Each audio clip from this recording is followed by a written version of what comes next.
It's a guy, a car, and a podcast. It's a guy, a car, and a podcast. It's a guy, a car, and a podcast. It's a guy, a car, and a podcast. Buckle up. Buckle up. Buckle up. Buckle up, y'all.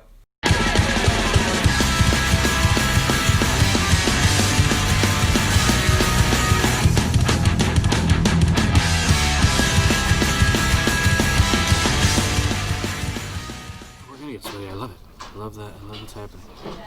Okay, so. Yeah. We good? We done? Wonderful? Yeah, we did it. Check test. Can we see it? Is it working? Check test. Check. Oh, yeah, see a little. Yeah. See? How hard was that for no reason? Has that been filming the entire time? No, it's not. That's the beauty of editing. Like, I don't have to. True. But you could throw that on for people. Oh, yes, I 100% could. Let's just like BS it right here. Considering this is like the last episode of the year, I could do closing credits with the intro of us just sitting there. Hi, people. I finally get to say hi as I'm sitting here. You're like there. When I said hi, that's when we should start. Oh, gosh. And part of what we're testing on that thing is when I first got it, because I went from like a 8 to that. Yeah. I couldn't believe the battery power. Oh, right? All day. I went from a 6S to this 11, and I was like, this is glorious! Insane. So this is me. It's on like 95%. Yeah. And I put airplane mode on, so at least it's not draining the battery with like, or getting text, phone calls and messing the thing up. And I'd like turn the dimmer down and stuff. So I'm like, how long can this thing go on its current battery? And I love that the sun is an extra feature now because the sun's gonna be like it's stupid. Why are we talking about this? Because the people need to know. They all need to know. Did we see each other 3 months ago? Yeah, it's been a while. I think it's been 3 months. Dinner, whatever that was, yeah. 3 months? 4 months? I don't know. At least 3. Right. Yeah. It's been a while. It's been a long time. So. It's always a long time. And this year has been a long time. Yes.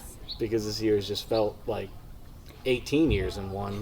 Well, it's funny. It's both felt slow and fast. Tell me how it's felt fast. I don't think anybody's with you on that. Tell me how it's felt fast. No, I was describing that to a coworker who put it really well, but I don't remember what she said. But sorry, can't really describe it. But but like I feel like the majority of the year, like when everything happened from March to August, was like slow as molasses, right? Okay. And it was just everybody was staying home and nobody's doing much. And then like as at least for my friends, as people kind of start to do things more and whatnot, all of a sudden from August to Christmas now, I'm like, it's Christmas? Like I blinked and it was Christmas. So I don't know if it's like the time of year or something that it's like that's interesting. Like the summer's hot and it just like drags on and everything was like still new with COVID and it was just like dragging. And then all of a sudden the rest of the year was just like gone.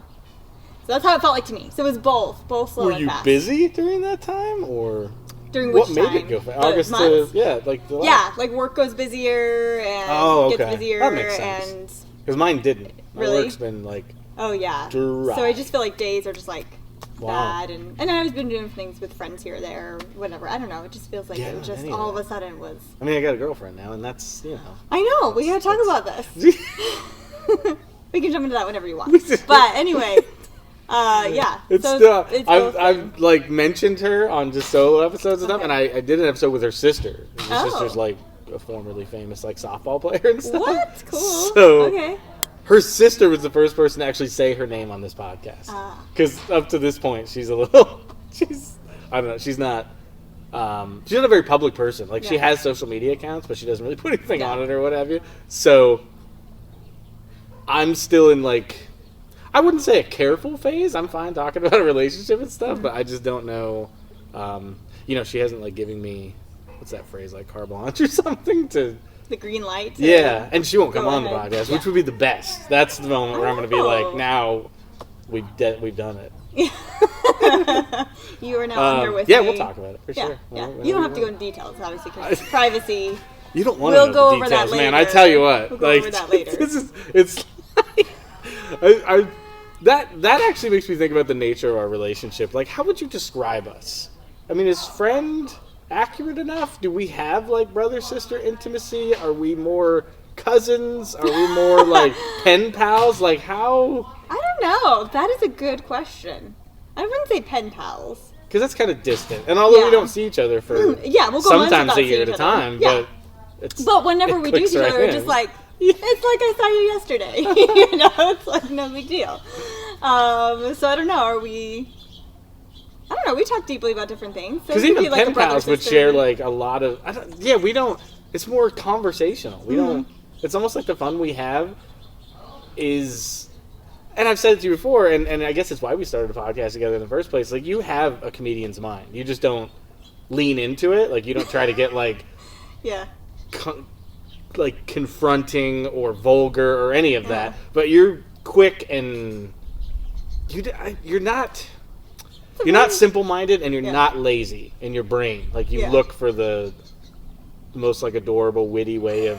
So I think with us, it's kind of like the tennis match of just like, if I can get her worked up, what's she gonna say? Yeah. Is my entertainment with you? That's a good way. I think that's a nice compliment to me, though. I'm like, oh, I like that. If somebody actually thinks I'm funny, I'm like, score, I won. So. Do you not think you're funny? Not all the time. No, I think I can be. I would say like when I'm with certain people, they bring it out in me. It's like you definitely do, and there's like a banter and there's a game. And then sometimes it's just like you're with certain people and just like comes across flat and you can't quite like. You're like, I don't know why I can't move for this conversation. Yeah. Normally I'd be cracking jokes here and there, and then I'm like, it's not working. You know what the irony of those people is So. with me? Why I guess I don't ever just like give up on people and walk away? I'm intrigued by those people. Mm-hmm. When they're dry or when they're just not giving me anything, I'm like, now I got to start poking the bear. I got there's nobody is uninteresting. It's just how much you want to like put out there in the world. Yeah. So I'm gonna start saying some aggressive things until I get a snap out of them. I'm like, there you are. Okay, found you. But some people are just more dry. Like they're more dry. Some people are more serious. That's not a bad thing. There's like Stephen Wright dry, which is hilarious. Like the guy that does the jokes that they're all very monotone, but like it's just one-liners and they're killer. And then there's like Mike Pence dry. You know what I mean? Where it's just like. Dude, do we need more of this in the world? Come on. Yeah, and I think with me when it comes to humor, sometimes it depends on like, am I tired? Because then it's just not. That's the true. synapses are not going. So like, I'm tired, or like, do I even care? So sometimes I'm just like, I'm focused on something, and so I'm like, I don't even care to like dive into a joking type of thing. I'm like, I'm focused on whatever it is I'm trying to do.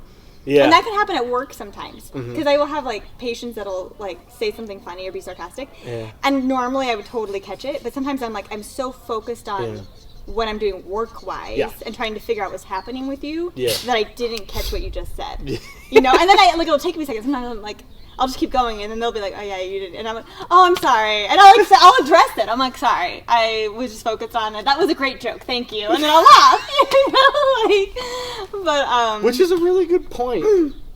That being funny, although I think it does come from some sort of natural thing.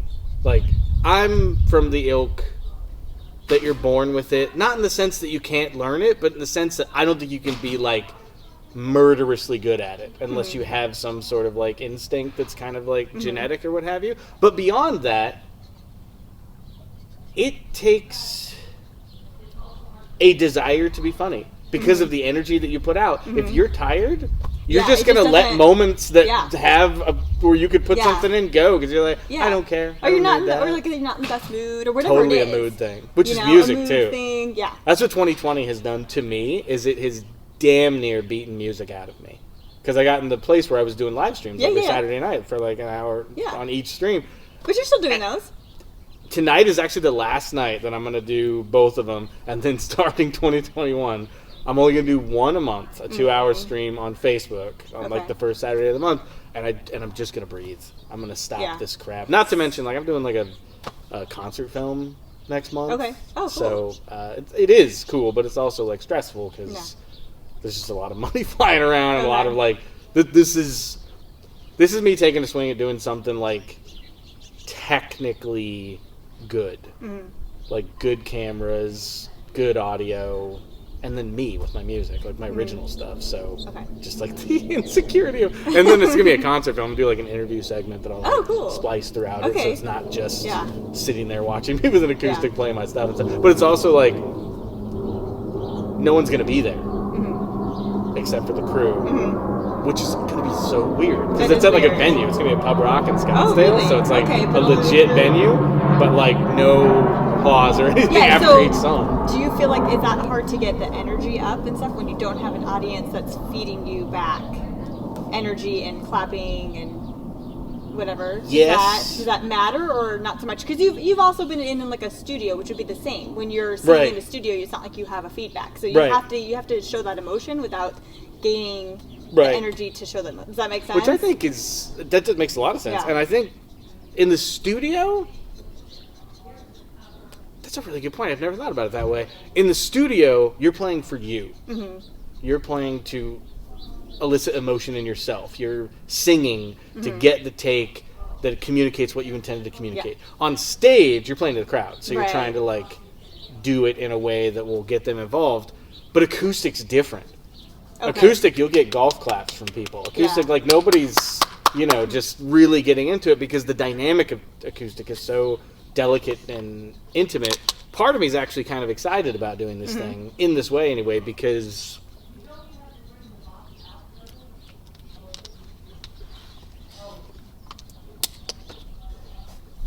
on top of like the intimate, delicate way that I'm gonna be playing songs that aren't that way. These are songs off like a record that's like hard rock and stuff. I'm gonna be like stripping them down to the acoustic element. I like the void of no crowd being there because it reflects 2020. So in a sense, this film's Yeah, this gonna will be be- like a kind of like a bookmark in time. Yeah. It's like this is what it was like. But to take it from the closet, which I almost thought about doing, I was gonna just do a film, but I was like, how are you gonna? Cameramen are gonna be going out of their minds trying to make an hour and a half of you sitting in a closet interesting. So I was like, give them a venue, give them Okay, something to work gotcha. with. But I think it's what I'm scared about of it, because it might not be interesting. It might be really just And- sleepy time tea, and I don't want that. My music's Yeah, not that. So. True, but that's I mean, I don't know. I don't think it will be because your music's not that. Well. But it'll be okay because it's like an experiment. You'll learn from Yeah. it. You know what I mean? I'm It'll tired still of these be- expensive experiments, I know, though, like I thousands know. of dollars, And and I'm it'll like, still be- oh, don't do it like that in the future. I'm Yeah, like, why? but it'll still What be are you unique doing? because, like you said, it'll represent 2020. Yeah. So in it, it'll totally show Fingers what crossed. this year has been like. So why has 2020 taken music? Why has it like drained you of music or whatever it was you described it as? Because live you streams can't do initially were like a really interesting way of engaging with people, because people would just like, Yeah. you could see how many people were watching, and there was comments, and you could like lean forward and squint at the comments and then respond to people, and that was interesting. Yeah. But at some point,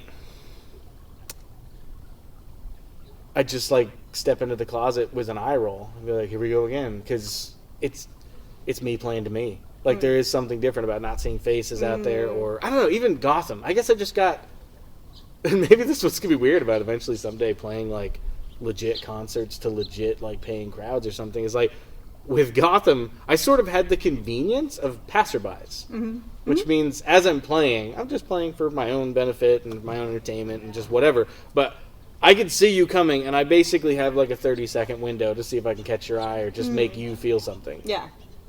And to have that happening to just dozens of groups of people as they're wandering by is almost more fun than the same 50 people in a room for like an hour Yeah, that that's true. I gotta take you through an experience. I gotta find a way to like change the dynamic of songs. Again, if I had a band it'd be one thing, but a dude with an acoustic, how do you hard rock a song when it's just you and acoustic, and how do you just really get it really down here so you can kind of draw people in, get them to lean in?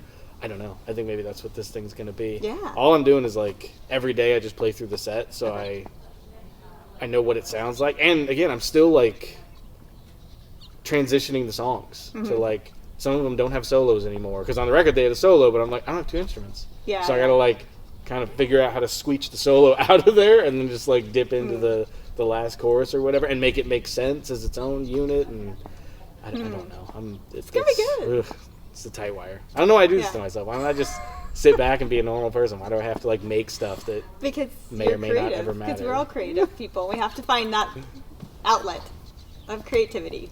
This is your chosen outlet. How's your outlet Although going? it frustrates you. I know. Yeah, I push it too hard. Maybe that's it. Or it's like Maybe you have. I think you set I'm not consistent expectations. enough. If I could just spread more clean across my life, like just do it, consistently. It's hurry up and wait. Like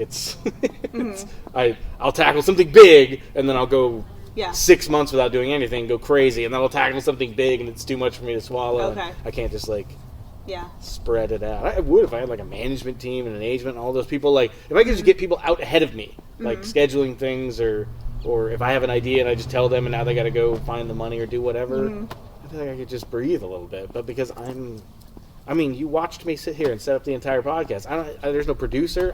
There's nobody. Yeah. I go home after this to my iMac and I put all this stuff in there But and it's I great. chop it all down and throw it on the internet. Like on some level, it's independent art and hooray for me. And on another level, it's what almost crushed me about music this year is it's so lonely to just be the only one doing it. And on top of that, with the way the internet's set up, feedback really doesn't come much if at all. So what am I waiting for? A like? A comment? Yeah. That's not going to happen. So then how do I tell if what I'm doing even matters or has value? Yeah. And does it only matter or value if it matters and has value to me? And does that mean is all this art selfish? Or am I actually trying to communicate with somebody? Or am I just a relic of the past? Am I like the Kevin Smith of filmmaking and, I don't know, like the Ween of... that's a bad reference, but like just the low-tech way that I make music and stuff, like, and the type of music I make, there's like 90s-driven stuff that's 20 years ago. I don't know. I wonder all the time, like, what are you doing, dude? Are you really just... Well, maybe it depends on what your goal is. Goals. The goal. Chelsea, you've known me for a long time. Do I seem like a guy with a plan? But you know what I mean? Of like, what is the goal to?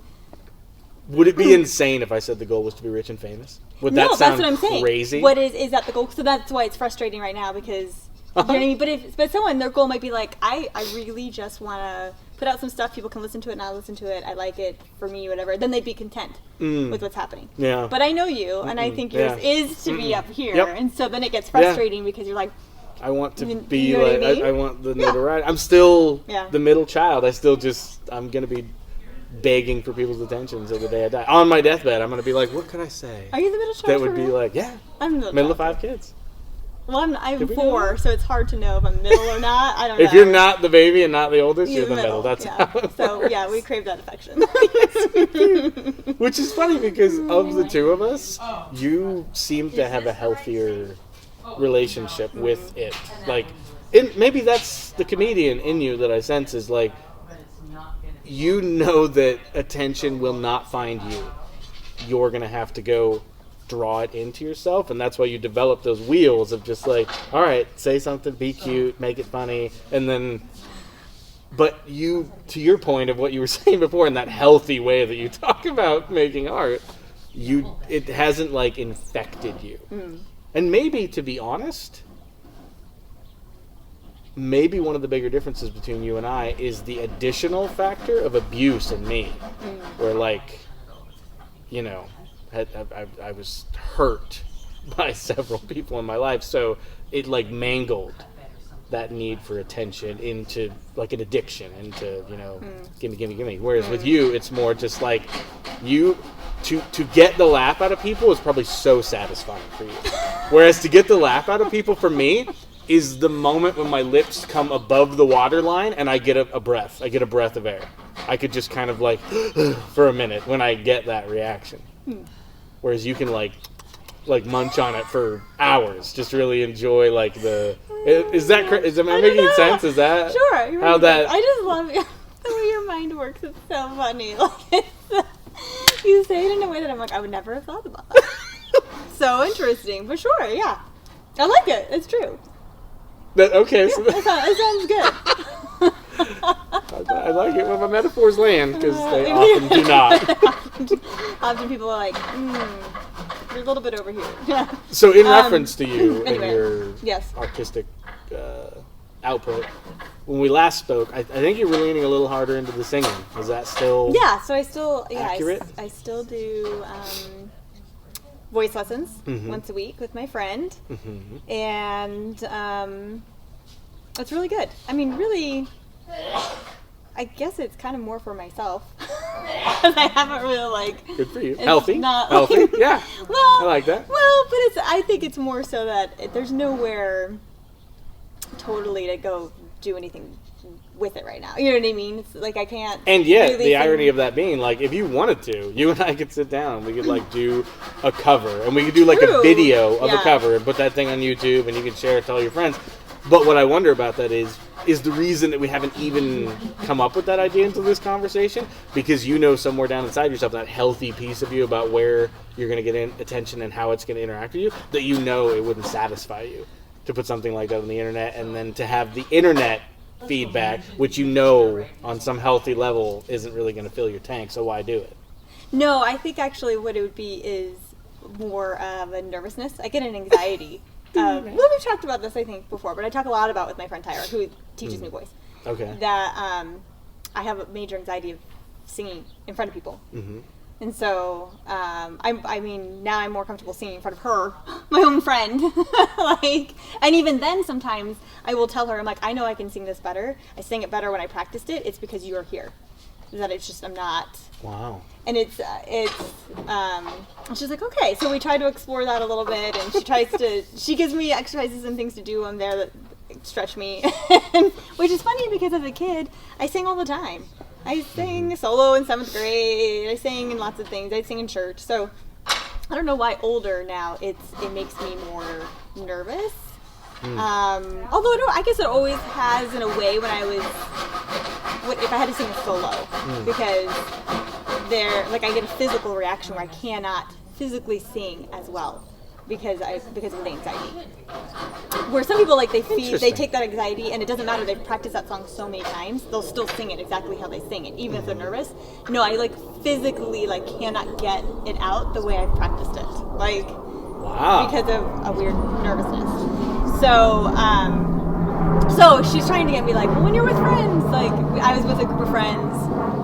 We just a small group of us went to a cabin, and she's beginning of the month, beginning of December. And she's like, you should sing for our friends. And she wasn't there, but they're her friends too. And I was like, all right, maybe, And then, so my friend and I did sing a duet for we sang a Christmas song, Okay. And I was gonna sing just by myself, but then we ended up playing games and doing stuff, and I just never did. And then she's like, well, you should sing for your family. Your family's in town, it's Christmas. But again, I just don't say, hey, let's stop everything. Can I sing for you? I just don't. It makes me feel weird. So even though my family would probably love it, be like, oh, you need practice? It's homework? Sure, let's sit down and you sing for us. When you say it makes you feel weird, expound on that. What specifically about stopping the world for you to do something makes you feel weird? I don't know. I think it's just still a nervousness.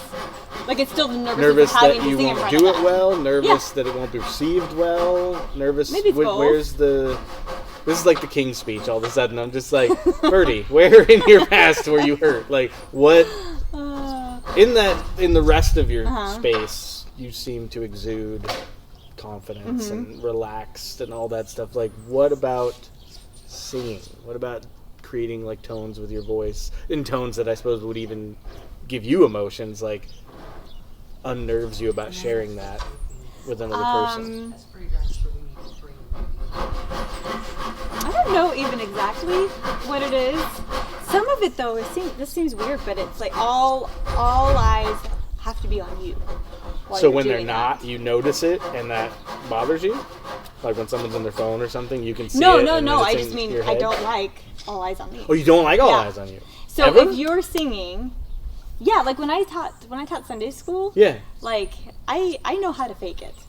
So I can get up there and exude confidence like there's no other. And is it wrong of me to say that's the most Mormon thing that anybody could ever say? If there's one thing that Mormon culture's taught people how to do, it's fake it. Yeah. Just make it look good, even if it's not what you're feeling or enjoying at the moment. Well, what I mean by that is in our culture though, in our church, we are a lot of us are going to do things that we probably naturally wouldn't do. Sure. That actually is a benefit to us, though. It's a benefit that we've gotten up and spoken in church, taught lessons, stuff, because now I am more comfortable compared to other people being in front of people. I am. So what I mean by like faking it is like anytime I got up and taught, I was nervous. Is this going to go over well? Did I prepare enough? Like, is someone going to say some off-wall comment and now I got to kind of like ease it over? Like, and then that feeling that I'm in charge here and I'm standing up there and everybody's eyes are on me. And it just doesn't, for some people like that, I mean, it makes them so anxious they just can't do it. Right. For me, I've gotten used to it enough that I'm like, whatever, it'll go over fine, you know? And it'll work. So I'm good at it. But I do mean I'm faking it a little bit. Like, I'm not in love with what's happening with all eyes on me up there, you know? Like, you know what I mean? Would it surprise you to know that I feel the exact same way every single time that I take the stage to sing? Really, yeah. And I'm sure a lot of people do. Always faking it. Always. Yeah. Mm-hmm. And for me, because part of my geekdom of performing came from like seeing rockers in concert or seeing like their live DVDs or whatever, just seeing them be insane and being like, ooh, I want to do that. It almost turned into theater for me. It almost turned into like, I want to play that character on stage, so I'm going to go up there, and when I'm up there, if you ever see me on stage, doesn't matter what I'm playing, what I'm exuding, what my physical mannerisms are, is a character. It's, you know, this guy or that guy or whatever. So it's always faking. It's always playing. Very rarely is it like just me being me. No, and it's not. Even Tyra and I talk about that. She's like, there's an element that people don't realize with performing, any kind of performing. She's like, that you're acting. Yeah. She's like, because you're acting out those emotions in that song. Yeah. So, and I used to do a lot of theater. That didn't bother me, but it apparently does now. I don't know. So, but what changed, do you think? I don't know. So is it that you got out of the rhythm of it? Like you were back in the day? Yeah, back in the day when you're a teenager, you think you'd be like way more nervous about it, but I don't know. Maybe I just haven't done it since I was 18, so like an actual theater type the whole thing, so. I was a child as big as a child thing, like do you feel like you put away childish things? To you, like acting was something juvenile, and so now that you're an adult, you feel like you can't really connect to it? No, I've always wanted to go back on stage and do things, but there's just an element to myself that's a little bit of a perfectionist. Okay. And I have to work on that. Okay. And a little bit of also not wanting to be made fun of. Like, I don't like doing embarrassing things. So like here's another thing about me. Okay. Okay. So games. Like, let's say you have a certain game. Right. And if you have a certain game where you have to do like ridiculous things and you look like a complete idiot, charades is okay. But there's other certain games where you really have to do like really ridiculous things. Okay. I don't really love those games. Because I always am just like, I don't know, unless it's with like people that I just completely feel safe and comfortable with. Sure. Then I'm okay looking like an absolute idiot, you know? But there's something about me that just has a hard time completely letting go with just anybody and just being that complete idiot. Wow. So, yeah, and it's getting better. I'm like working on it, okay? As I get older and stuff, I'm working on it. So it's getting better where you just, like, you don't care as much. You know, so some of they look at me, like you even say you look at me and there's like a confidence that you don't care. And there is actually an element compared to some other people of me just like, I don't really care what they think, you know, and I'll do whatever. So there is a confidence. I am a confident person. You care what I think? Huh? Am I one of the ones who care what I think? Is that why I get the confidence? Is that why I get controlled? Is it a facade?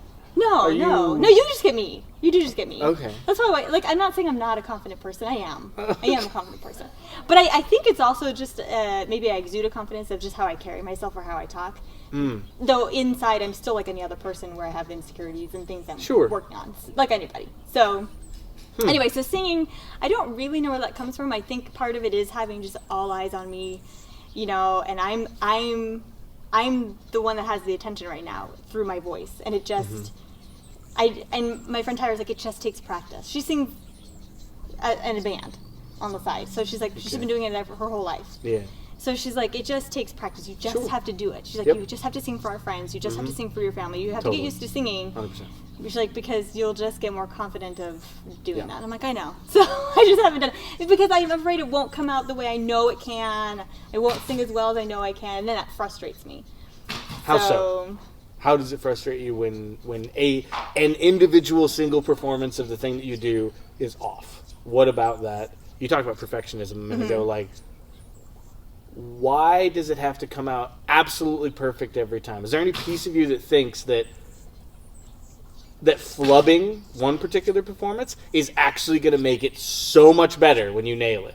Yeah. And that you sort of crave that moment, so you're willing to do 5 B+, A- performances to just trip into an A+ performance and be like, did you see that? This is one of my I've fears. never thought I about get that. one take of this concert because this stuff's expensive, and I'm trying not to Mm-hmm. take up too much time at the venue because we're doing it like in the morning, so they don't have to close down for it. I get one take of an hour and a half of songs. Can you imagine how I'm gonna like live with that for the next 10 years? If the one I'm just like, oh, that note! Yeah. And for 4 minutes to play a 4-minute Yeah. pop rock song and just not, flub that, a little sharp on that, and like, Yeah. Well, and I'm okay with like, I'm not saying it has to be absolutely perfect, you know? Okay, well, like then I'm what is- okay yeah, if what is like, perfection? Let's- like let's say you did do something and there's like a flub and like a flub, I could have done that better. You know what I mean? But like that's one spot. But I think I just worry the whole thing won't be, especially if it's something I've practiced and I'm like, I know I Okay. can hit that. I know I can hit that note, and that just drives me crazy that I didn't. You know, like kind of a thing. You know. Okay. Especially, I think it's one thing if you perform all the time. But Yeah. if it's just like, this is the one time you're performing in front of your friends and like, oh, I didn't sing that in the way. And now I know to them, they're just thinking, because none of them sing, they're probably like, that was amazing. But to you, you're like, no, that sucked. You know? Which begs the question, so- like, do you enjoy singing enough that you would just want to do it like one-off, like maybe 2 or 3 times a year? Or do you enjoy it enough that you want to start like going out and like playing on the weekends and stuff, like really make it a big part? In the sense, and I don't want this to come off in any negative way because I don't have any negative feelings about it, but in the sense that a few months into doing this podcast together, you had a realization where you were like, oh, this isn't what I want to do. Yeah. I don't want to keep doing this in this way. Similarly, do you just not enjoy the idea of music being like a constant in your world, meaning performing? Yeah, honestly, it's never been, even when I was like, let me take singing lessons, it wasn't so that I would go become a performer somewhere. Just for your own. Yeah. That's It was more right. so that I could try out for a play and feel more confident in Okay. singing. I could sing in church maybe and feel more confident in my voice doing that. I just haven't reached that level yet, and obviously they're not having people sing in church, so it's not, you know. But it wasn't so much of my goal, because she asked me my goals at the beginning. You know, that would depend. She's like, is it because you want to be in a choir? Then we're going to sing a little differently, and then you're going to join that choir. So I think it's more, I think it's just been an outlet for myself that I still need to figure out what am I going to do with it, because I think it will make me happier if I figured out what to do with it, you know. Because there's a part of the creating it just for yourself, but there's a part of yes, using it and then giving it to somebody else. And, does that make sense? It does. I was thinking as you were So- saying all that like I've heard multiple times across mediums, film directors, comedians, whatever, that like when someone comes up to them and says, "Hey, I want to get into this. Like, what kind of advice do you have for me? Like, I want to be, you know, big and famous and popular like you are." And a lot of the times the advice comes down to, if you were gonna do it, you would have done it already. So no, I'm not trying to be Simon Cowell, but just know that the fact you're asking me this question means that you don't want it bad enough. Because if you wanted it, you wouldn't be stopping me to ask me how I did it. You'd be Yeah. on stage trying to figure it out for Yeah, they yourself, because probably that's how would've. I did it. I didn't go up to Richard Pryor and be like, "Help me be you." I just saw him, loved what he did, and then tried to like, you know, pave my own path in it. Yeah. So in that sense, Yeah. I feel like what you're doing with it is exactly what you want to do with it. Probably. Because As if of you right wanted now. more, you'd be As of right now. doing more, But, and that's but great. sometimes it's also just not knowing that that's what you want. Like when you say like we Oh, wow. could That's we could go sing together. I'm like, Yeah. actually that'd be really fun. Uh-huh. Makes me nervous, but it'd be really Uh-huh. fun. You know? We like And destroyed a talent show, murdered it. Yeah. So I'm sure they still feel bad. They put us on like 5th when there was like 35 people on the bill because everybody's just like, ugh. they're like, we have to go after that. That was pretty awesome. Yeah, it was. So, yeah. So I'm like, I think it's sometimes it's something I don't even think about. Or my friend Tyra, at the beginning of the year, she had texted me and was like, "How would you feel about trying out to be in a Dixie Chicks cover band. And that she was gonna, she You're and her like brother, perfect that she and her for brother it. were gonna form. Even visually, you're And, perfect for yeah, it. so, and she'd probably be the lead singer. So she's like, you could choose to be either the alto backup or the soprano backup, you know, whichever feels more comfortable for you, or your voice or whatever. I want this And so so bad. she's like, so start learning these certain songs. And so I was like, oh, okay, I had to like get back into the Dixie Chicks, you know, like look them up and stuff. And because her brother helps out with their band that she's in. Of course He does, they but he does like the audio stuff. He does the behind audio stuff. He's not the musician. So she's the lead Yeah. singer. Her dad is one of like the main guitarists.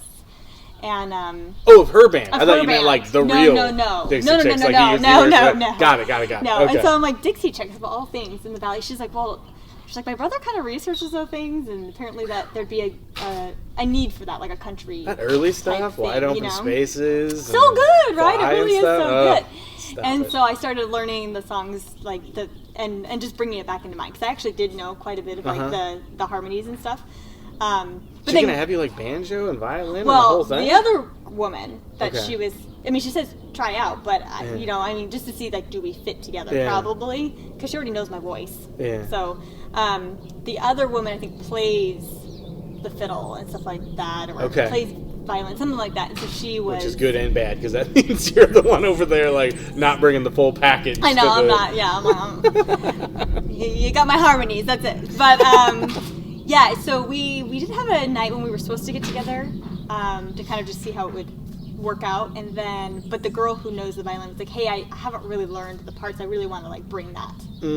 And so so we're like, okay, we'll postpone it, and then COVID hit. So I actually have no idea. I haven't talked to Tyra, but like, is this still something? But like, she's only just now getting gigs with her band again. Wow. At certain places, you know, because they're still. Is she a songwriter? I think she said she took a class once. She's delved a little bit into it, but she doesn't usually What does she do play? a ton of it. I think Or she really nothing? is just a singer. She plays the Oh. piano a little bit.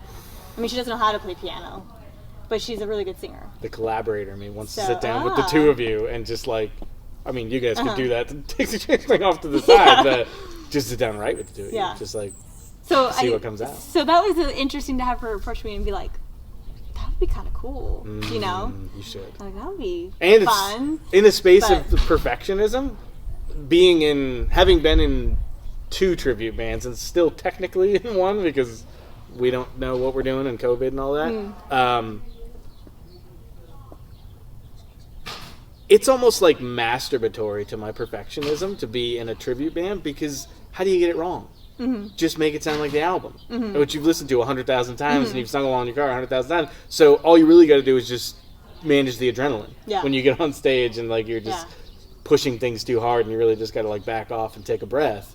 So in that sense, like, you get to enjoy the perks of doing something right, because how could you not do it right? Because the image of what it is so implanted in your head that expressing it isn't that.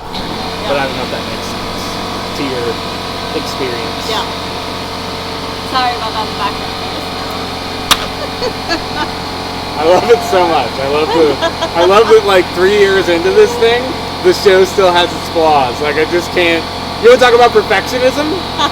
I can't get like a Joe Rogan episode out of this thing. It can't just like slide to the finish line flawlessly. And maybe that's part of my own struggle with all of this, is that no matter how good I try to make the album, I listen to it on Spotify and I'm like, good effort, and then it like shuffles to a song by Green Day or the Foo Fighters or something. I'm like, oh, that's what a real song sounds like. Like I nothing, even films, like I watch back my film and 20 minutes in I'm falling asleep because I just paced it wrong, and it's just it's a long boring film. I'm like, you schmuck. Like, I just can't make something great because everything I try just fumbles. But isn't that the problem with all of us? And I'm saying myself, is that we're comparing this, something new that we haven't done before, something new, to somebody else who's like they've been working 20 plus years on it and are professional on it. And beyond whatever. that, or probably went to school like, for it even, or whatever it is. Exactly. You know? To sit here and say, It's like- look how Green Day made something better than me. Yeah, they were on Capitol Records. They were at that big famous building. They're in that building in Studio B or whatever, making this amazing album with engineers and a crew. Yeah. If I had a crew, I'd be David Bowie too, but I don't. Well, see, I'm and just that's, me. That's my thing when I will go and sometimes I nail it, we have a great lesson. Other times I get really frustrated with myself, like while I'm singing and practicing with Tyra, and I get frustrated, and she knows that. And some of that is just some of my vocal issues I've had over the years. And yeah, that's different too. I haven't. yes, I haven't ever right, had where like a real blockage or just any kind of real problem with my vocals. And so I get frustrated. So some days I'm singing great, it's working great, and other days it just feels real tight. It's not. I'm just, even if I talked, it just doesn't feel great. It's just a weird thing. To interrupt my own self there, that's not true because I did have an anxiety issue that literally took me off stage for like 3 years. So I was never mind. That's right. I get You it. mentioned that. Yeah. So, but while I get frustrated and I'll talk to her about it, I'm like, and she's so patient. She's so good. and she's like, but Chelsea, she's like, you have to remember that if you were singing this out to somebody, probably you'd be using a mic, and a mic always is going to change how you sound. Different, yes. And you're going to sound so good, Mm-hmm. right? She's like, or if we were in a studio, she's like, completely different. That's a really good point. And she's like, you sound good. She's like, but remember, you're going to be on a mic where it's going to sound like phenomenal. You should get you like a mini PA for your room that you could just like sing maybe into. That's what I need for to. funsies. Yeah, in the shower, I'm great. Yeah, in the garage, great. Reverb does it. Reverb does it. So yeah, and so I have to remember that. So why I always sing that is because like she's saying you're comparing yourself to somebody that you're listening to this professional who, first of all, has probably been doing it 30 years or something. Sure. Second, and just has a different voice than you, and you have to And remember you're not listening that. to the first take. Yeah, she's like, and it's from a studio, or it's in a mic. There's just these different things. And I'm like, okay, Yep. okay, Yes, to all of that. So yeah. I just did. A friend of mine was doing like a compilation for her mom for Christmas, and her name's Aubry. I don't know if you met her, Aubry Hyatt. I don't know. Anyway, her parents being old as they are, grew up came up in the 70s and stuff. So like disco was a thing. There's this band called Bread, and they have Bread, this I love song Bread. called Aubry. Aubry, they do. So she was like, "Let's do that," and she sent me the song. And as I'm listening to it, I'm like, "Why would you ever do this song? Like, it's just kind of a dry like." It's melancholy. Yeah, sadder. exactly. Yeah.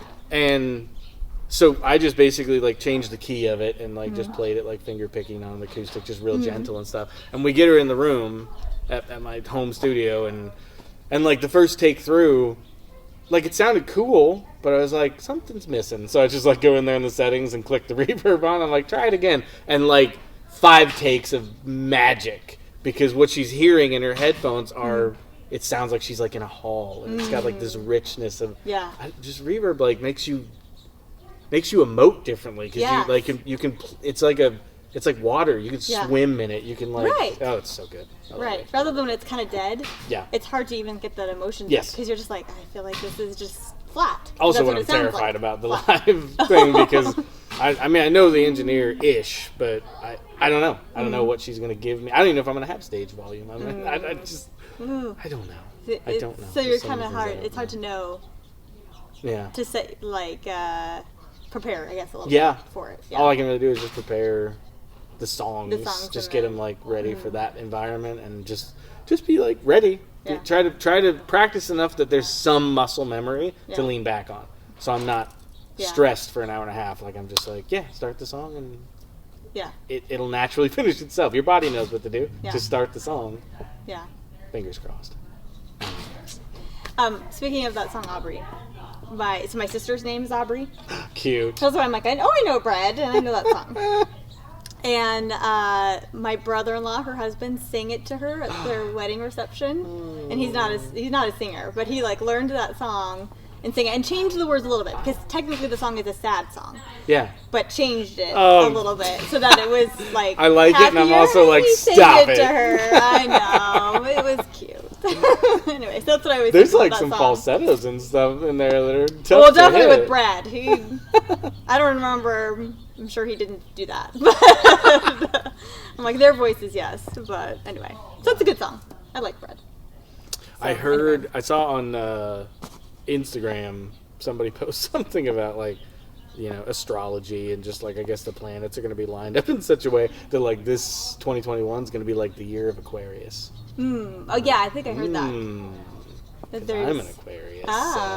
Okay. What's that mean though? I don't know so what does it mean? I assume it means everything we want will come true. Okay. I don't know. I mean, there's nothing I can hold the signs to that some sort of product or something, but I don't know. I'm kind of like I just weirdly and randomly came across this media company that's like starting some new like online channel that's just gonna have a bunch of like local content and stuff. So they're doing a New Year's Eve broadcast, like a live thing to like launch it, and I'm gonna be playing like I don't know 2 or 4 songs or something like that. Okay. So between that and like 3 weeks later the concert film's gonna happen.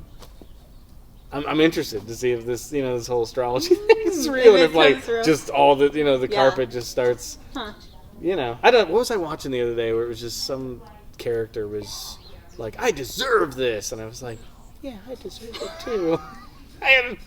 My ego. I'm embarrassed to think that way. Because do I deserve it? I quit music legit like 3 times in my life. No, I deserve what I have. I deserve to be struggling because I didn't like stick with it and sweat it out like all these other artists did. But I don't know. I'm also. This would be interesting then. Did you see when Jupiter and Saturn lined up on Monday night? I've seen like pictures of it. I didn't like come outside or anything. But Well, I came out. Actually, my friend wanted to hike, so we went up to Silly Mountain, just like a little hike up there. Cute. So you could see it, and there was tons of people there because everybody thought the same thing and had their telescopes out. But I remember thinking, I could have seen this from my backyard. Like, it was just a star. It just looked like a star. A very bright star. So I think it'd be cool more to see the pictures that people took, or like very professional telescope pictures, where then you could really see the planets, Because I think it was a coworker said she had like a scope or whatever, and she's like, yeah, it was cool. You could see the rings of Saturn. You could see the moon. I'm like, okay, see, that would be great. I was just up on this freaking mountain. It was just a shiny star, and I was like, good, let's go home. So anyway, but it made me think of all the planets that are lining into, which actually I've heard people that studied it. They're like, oh yeah, it's changing a little bit, and so this year 2021 will be interesting then to see what that means, because maybe you think that's hokey, but I think there is a lot. There is hokey stuff that we follow, of course, when it comes to everyone has beliefs, and a lot of people have beliefs that don't make sense. And that's fine. But I do think there are things to planets and what that does to energy of the world, energy of like how the moon affects your mood and stuff like that. I think there is legit of all that kind of stuff. So this will be interesting. I'm excited for you or just for anybody. Hard right turn, since we're on the subject, and it just got my brain thinking. I read a book years ago by this Mormon scholar, astronomer, I think is what he was. It's called the CoOp Theorem, where basically he just he uses the Andromeda Galaxy in that it is as close as we have to a mirror image of what our galaxy looks like, what the Milky Way galaxy looks like, to explain the plan of salvation. It's a really beautiful book, but it also just broke my brain open in the sense of thinking about, Neil A. Maxwell talked about how Mormonism is the religion of the space age. Like, we're the ones that are going into the universe and making sense of God through the universe and through him being the author of all this stuff.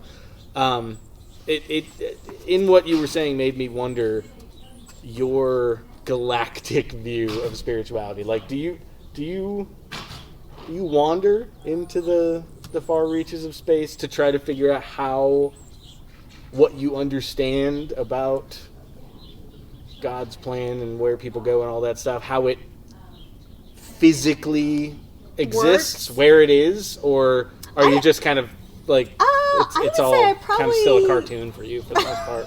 It was for me for the longest time. Like, I couldn't actualize it. I don't know if I'd say it's like cartoon, but I don't know if I've ever really delved super deep into where is it? Where does that work? So they say it's kind of, like the spirit world's among us. But I don't know how that works when it comes to physical planes or. It's true, dimensions. The reason we can't see them, but they're among us, is it's just multiple. Interesting. I was listening to this podcast from a woman, Lacey Bangeter is her name. I think she's taken her podcast down, unfortunately, but like removed it, not just stopped doing it. Like yeah, I think she's taking literally them down. removed. Oh, but that sucks. yeah, I know. But she's been really interesting to learn from. She has a spiritual gift, kind of like the kid in Sixth Sense. Okay. So ever since she was a kid, she's like, I could see spirits. Probably scared the crap like, out of yeah, her, yeah, she's like, sure. it was exactly. She's like, I hated that movie. She's Yeah. like, when my family watched it, she's like, I hated it because that was my reality. Yeah. And she's like, and as a kid, you don't know how to deal with that. And she's like, and then she's like, so you push it away, and finally Yeah. you realize, oh, okay, if I can see kind of like spirits that kind of scare me, I can probably see really good ones too. You know, and she kind of she had to switch her thinking and kind of like, okay, maybe there's a reason. What do I do with this gift? The podcast wasn't even really about her gift, but it doesn't mean that she has some really cool spiritual experiences with God and stuff, right? Sure. So one of her things though is she, at least this is what she has learned.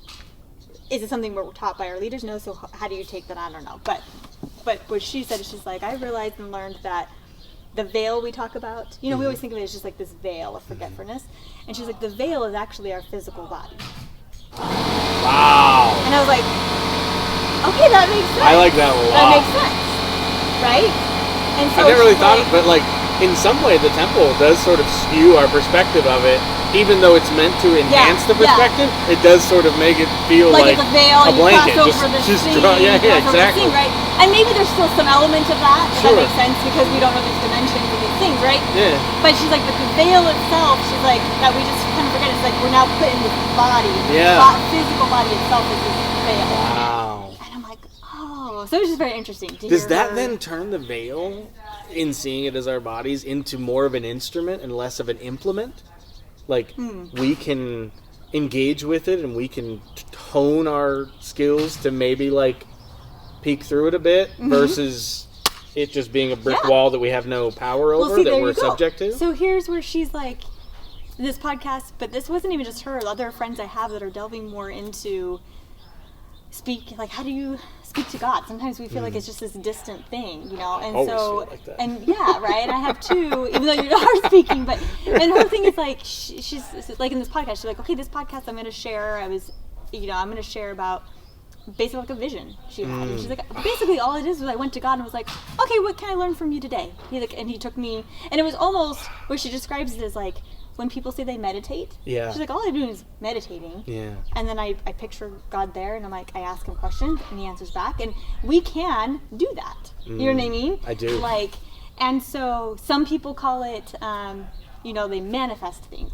And she talks about that. She's like, that's just hope. I hope for something. And I give it to God, and I'm like, I hope for this. I hate her, and it's such a good point. Yes. You know? Yeah. She's like, but it's like a manifestation, meaning I want this outcome. I don't know how the outcome it's can a secret. happen. It's vision boards and Yes. just Right. think about it and hope for it She's enough. like, It'll but happen. she talks about it in the spiritual way. Sure. Of rather than, well, it's spiritual, I guess, even to other people that do manifestations and energy work and things like that, like yogis and stuff like that, right? But she's talking about more in like an actual, hope, faith, charity, that kind of thing. But anyway, so it's just hoping to open my mind a little bit. So when you talk about like, when it comes to where are they physically or when in the galaxy, I haven't actually delved so much into that. Like that book would be really interesting to read, the CoOp. Yeah. Actually, I think you can. But- you don't even have to buy it. You can just like Google Probably- it, and it's a PDF. You can literally just read it on whatever website it ended up on. So, but it just reminded me of her thought about like the veil and the body. Mm-hmm. So now you saying that makes kind of more sense because that's what she's kind of saying is like anybody can do this. She's like, I can kind of help you realize how do you, even if you maybe aren't going to see spirits like she does. Does that make sense? Because maybe that's just a gift she has for whatever reason. But there's a way to, there is a way to feel more of a connection to Christ and God in the way that they're there actually with you and talking to you and stuff. And I'm like, okay. So I've been trying this a little bit more to feel, or even like, this may sound weird. You won't think it's weird, but Not at all. and I know that's why I got to talk to you about it. So, but in listening to this, or even my best friend, same thing. Like she's actually just super interesting when it comes to spiritual gifts and things that she's worked on them. That's the thing. We are like that's I think that's what our leaders are trying to say. Like any of you can do this. Like we all have the power in us. We can do it. But I think because we just don't talk about it, we don't really talk about it. That it's like you don't really know how do you tap into that, So my friend Leigh has really kind of been tapping more into this, so she's been kind of helping me. So one of the things she would always just say, like, oh, I went on a walk today, and she's like, and I just invited God to come with me, and so then we had a little chat, and I'm like, what? So I'm like, all right, so I started doing this. I've done it a couple times. So much. Oh, that's beautiful. Or I'm like, I'm just going to go for a walk. And I'm like, I have no idea if this is going to work. You know? But I'm like, sure. I'm like, just say a little thing. I'm like, hey, God, I would love for you to just come walk with me. And it's interesting. Now, again, someone could be like, you just wish it so much, or you hope that it's there, that you think it's there. But I'm like, I actually really, truly, like, I'll get teary-eyed. Like, I feel like he's literally right there. Yeah. You know what I mean? He's like, sure, I'll come walk with you. And then sometimes I talk to him. And the hard part is actually hearing an answer. Like, just what is it in my head that I'm hearing from him? Does that make sense? You know? There's like that a could be harder. Yeah. Yeah. But sometimes I even tell him that. I'm like, we're just going to walk. I'm probably not even going to talk to you. I just want you here. And he's like, okay, cool. You know?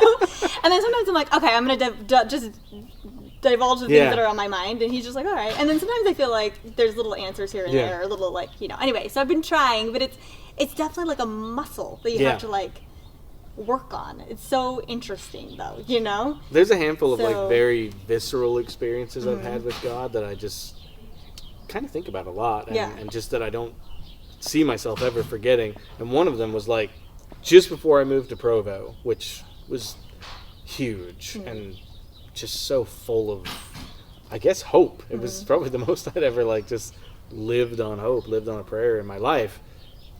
I'd moved out of the house that I was living in, moved in with my parents for just a couple of months before I just took that, because you know, just getting out of a lease and stuff, and just took that big leap. And I remember one night, I don't remember what day of the week it was. I don't remember what I did that day. Nothing about the day was probably terribly profound. It was probably just some sort of a busy day. But I remember I, like, knelt down.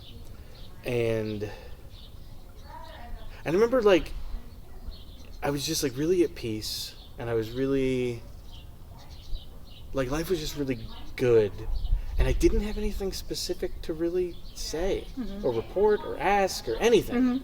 So I was kind of just, like, checking in. And I was like, you know, you're probably busy. You probably got a lot to do, and a lot of other kids that are going through a lot more than I'm going through right now. So if I am just dropping what I'm about to say in your voicemail box, totally cool. And I had, like, this thought feeling, you know, those feelings where it's so profound that actual words form in your mind. It's not maybe necessarily something you hear, but it is, like, a very distinct thing.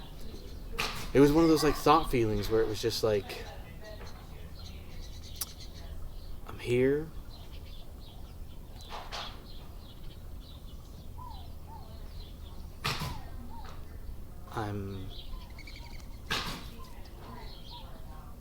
I'm not too busy, and there's nowhere else in the world I'd rather be. And I don't even remember what happened after that. I don't remember, like, where the prayer went from that. But it was in the vein of what I think I'm hearing you say, that, like, it was one of those moments where I was like, wow, if you really do make space for him, she, it, whatever you want to call it, he, she, it is always there. They're there. Always. And you're the one that isn't tuned into the right frequency to spend some real time with he, she, it. I got, like, weirdly obsessed with ayahuasca recently. Like, I just listened to some podcasts, and a lot of them talk about it in various, but there's one comic who's actually, like, almost atheist, like, really skeptical guy. He did ayahuasca, and he was like, after the first time, I'm immediately agnostic. Because he's like, I don't know what that was, and I'm not going to say it was your bearded Christian God, but there's something out there. There's something watching us, conscious of us, caring about us, wanting good things for us. There's something there. And it, in the vein of what you were talking about, that sometimes a relationship with God is a very silent relationship, it just made me be like, I want ayahuasca. I want it now. I want to, whatever that is, I just want, I want.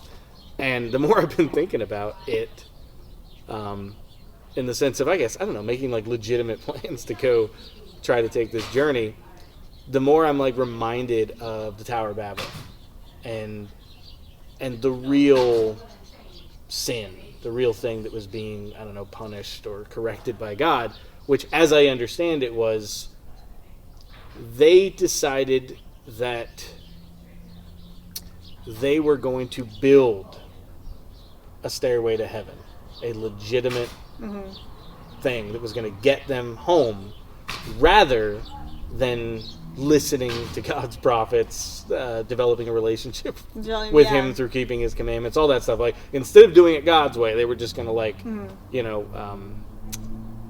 bypass that and just make a go stairway home. And go. Yeah.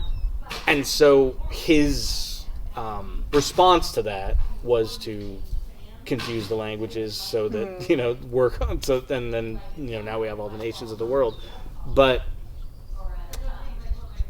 it made me think that for me to sit down and to take a chemical that, as far as I understand, isn't addictive and wouldn't, like, hurt me, but would get me in more intimate touch with this thing that I demand to have that visceral, one-on-one, almost verbal connection with, feels like maybe it's not that far from what they were trying to accomplish. That I'm not...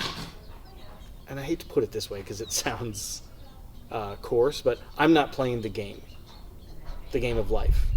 I'm choosing to, like, find a backdoor in because I want something better than what this physical experience, like, is. Whereas, to your point, in the depths of meditation is everything that I'm looking for, and I just don't want to spend my time that way. I don't want to spend my energies that way. I don't want to do that. It's like, because you think about meditation as, like, meditating is super hard for me. Yeah. Like, I get tired and I want to fall asleep. Yep. like instead of it being like my friend Lay, who we've talked about it and stuff, and same thing where she's like, she'll go walks with him, she'll just tap in with him and be like, okay, is this right again? And she'll get an answer, and I'm like, how are you doing this? And but she's like, it's taken me a long time. She's like, you can do it.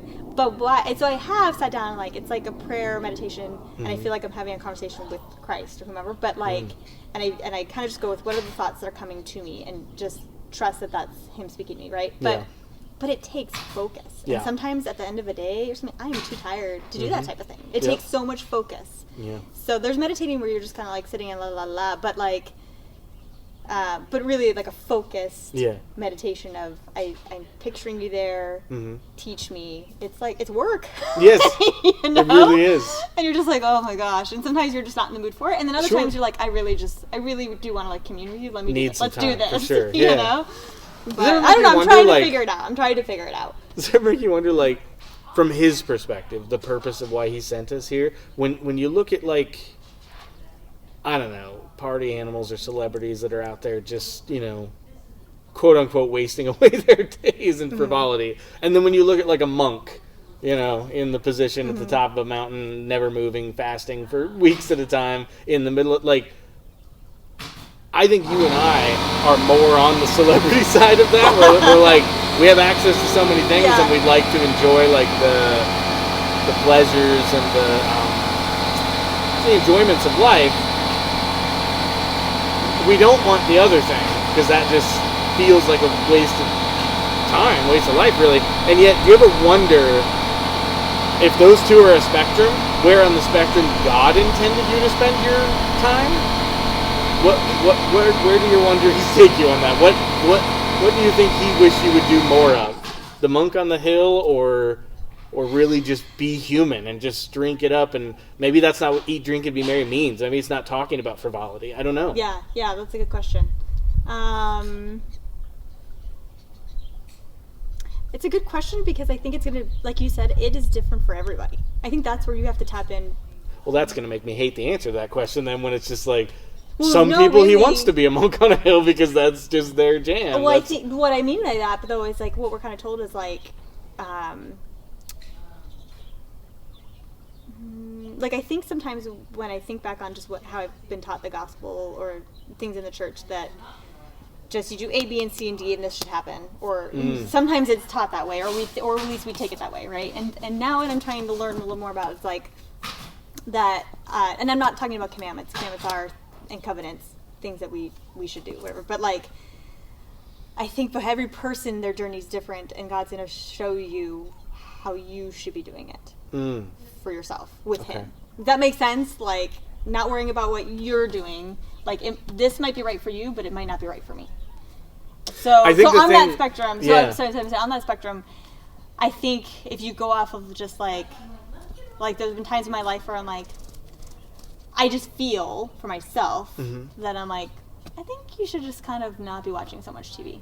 Or don't Yeah. watch this show or this show. Like, Yeah. they're not the greatest. Like, Mm-hmm. but that's just me. Someone else, I feel you. they might be fine still doing that Yeah. and still be really close to God. Like my comfort with watching like aggressive rated R movies. Like But- I'm trying not to hold that against people with more, with I guess a different moral standard. But to your point, I actually do glean value from them. Like there is like emotional points and blah blah. Blah. So anyway, So I think God will show us in that spectrum where you can still have maybe a busy life and still be totally tapped into Him and be good or whatever. Or He'll let you know when you're like, hey, you need to go take some time to yourself. Or He may know you need to be a little more this way. You know, you need to. But I mean, I think for everybody, there's value of quiet time. yeah. So the answer is listen to meditation. yourself and trust yourself. Yeah, Like, I trust think your I've own just whatever. really... Maybe that's the only thing I can say. It's because I can't judge what someone else is Yeah. going to do. So I think I just have to tap in, well, what is Heavenly Father going to teach me yeah. is best for me to have time to, like, hear Him, meditate, talk to Him. I'm not sure if this will I don't speak to know. the insecurity I of don't know. every single Mormon out there, but boy, do I hope it will. I think where I trip up a bit is as I try to do things my way, and as I try to just pay attention to my instincts, and I try to have some sort of open spirit to things, and I try not to do anything that I deem to be evil, genuinely. Like I try to walk a path of decency, a path of goodness if I can manage it. Because my path looks so much different than yours or anybody else's, the stress then becomes, if I walk this path and if she walks that path, do we end up in the same place? Because if we did, I think I could breathe easier. I'm like, good, great. Long as I get to be, long as we go where we're going together. Because if what I'm doing is awful and sinful and is going to put me in some other place, that might make me rethink it. It might make me push a little harder into more of like a... When I say, though, of, like, what's best for you, I don't mean that, like, we all just get to do whatever and, like, I don't have to really keep commandments and I don't really have to keep covenants because I don't really feel like I should. I don't think that. I think God does give, like a parent would give certain rules in their household. Does that make sense? I think there are commandments and covenants and things that are going to bring us closer to Him, help us understand how He lives, because we are trying to be more like Him, you know? I just mean in the day-to-day of how it looks. I think I'm always comparing myself to other people. Like, Same. I just always am. It's just a thing I have to try. I'm really trying not to do. And in comparing, it means that I judge myself harshly or that I judge others. And I think that's where we have to stop, right? Where you might live a little bit differently or it might look different to you. Like, the best way to speak to God might be different for you than it is for me. And we can't, like, judge each other off that. But that also then means, how do You know? we... Can you lock what you're explaining right now into fellowship? What do you mean? In the sense of, like, the idea of fellowship, as I understand it, is to share the experience of humanity through community. That we get together and we talk with each other and we share with each other. Because our journeys are so different, how do you achieve fellowship in a sphere where what you're going through, most of the room isn't going to get because their stuff's just different? How do you achieve, like, a connection with a community when But is you it just is feel it, like an outsider? But is it really that different? Like, I mean, we I don't all know. go through similar life things, right? And my experience with something like a breakup, I could help somebody else with that. I could say this is what worked for me or what helped me. It might not with you, but I can at least empathize with you. I can understand what you're going through and here's some tools. But it might not be exactly what you need. But maybe it'll help. Does that help? I don't know if that's where we connect in fellowship together and we empathize more together, or... I think what you're describing is what I think the practice of fellowship currently is. And I think I am arrogantly unfulfilled by that practice, by that, by the fruits of that practice. I think what you're describing is empathy. I think most people actually see as sympathy. Because empathy is like... Empathy to me is drop everything. Empathy to me is someone just died. Your plans aren't important anymore. Yeah. And it doesn't necessarily mean someone died. It means maybe someone just went through a breakup, but Yeah. the importance of this moment. You have there's nothing on your plate for the next however long it takes because help this that person. person needs to be sat with. Yeah, I would agree. I can't remember. Boy, man, years. Anytime has anybody has ever done that for me, but I'm not even sure I've seen it out in the world. And I mean, I could be arrogant and say, except for me, but this isn't about me, and this isn't about how I try to sit down with people and how I try to be there for them. It's about my troubled heart and mind about not seeing it. And I guess the truth is maybe what I'm talking about is so private that you wouldn't see it. Yeah. It happens in I would dark say, corners, I but think it does. I don't know. I think I'd hear about it more, or I'd see it in people's countenances more if they're really getting that from people. But everybody just seems more isolated and confused and alone. But maybe I'm being negative. Because I know I've had that from friends. A friend that's like, I might send a text like, no, this is terrible, whatever, and they call me. And then we talk for a while. And so... Can I say something to you that I'm just wanting your feedback on, and I'm not wanting to trigger you or be in any way ungrateful. I know sometimes when you and I talk, I'll get going on a particular rant or something that I'm really bothered about, and I can feel from you, and it usually makes its way into our conversation that you are, for your own, I guess for your own sake, kind of detaching from the conversation because where I'm going and what I'm feeling is just a bit too much for you, spiritually and emotionally. That can happen Am sometimes. I the only person that you get that from, or do you find other people in your world just leaning so hard into a negative space in their life that you're like, I can't breathe, I need a minute, this is negativity? Or I've never had it as a negativity. Even for me? Like if you... Am I describing well what it is that you feel sometimes when I'm just really going hard on something that's pissing me off? The last time we were out, we were driving, and there was a point where you had just gone quiet. Yeah. And I was like, I think I've completely pushed you out of this relationship almost. And you're like, I love you, but yeah, this is a lot. Yeah. And I don't agree with half of what you're saying. So what do you want me to do? Just sit here and... But I think that's the point of I think that's the point of relationships and conversations. But do you get that from a lot of other people, or is that level of energy and that level of vehemence for something really something that you only tend to get from me? Honestly, probably just from you. If you want to know the truth, I don't really have a lot of... Good to know. Yeah. It validates the isolation that I feel. That I'm the only guy that's this far out. That's that's getting that. That's wading that far out into the weeds. I say with negativity, but my friend Lay she may actually get on a conversation more so of spirituality stuff, and she'll talk for 10 plus minutes.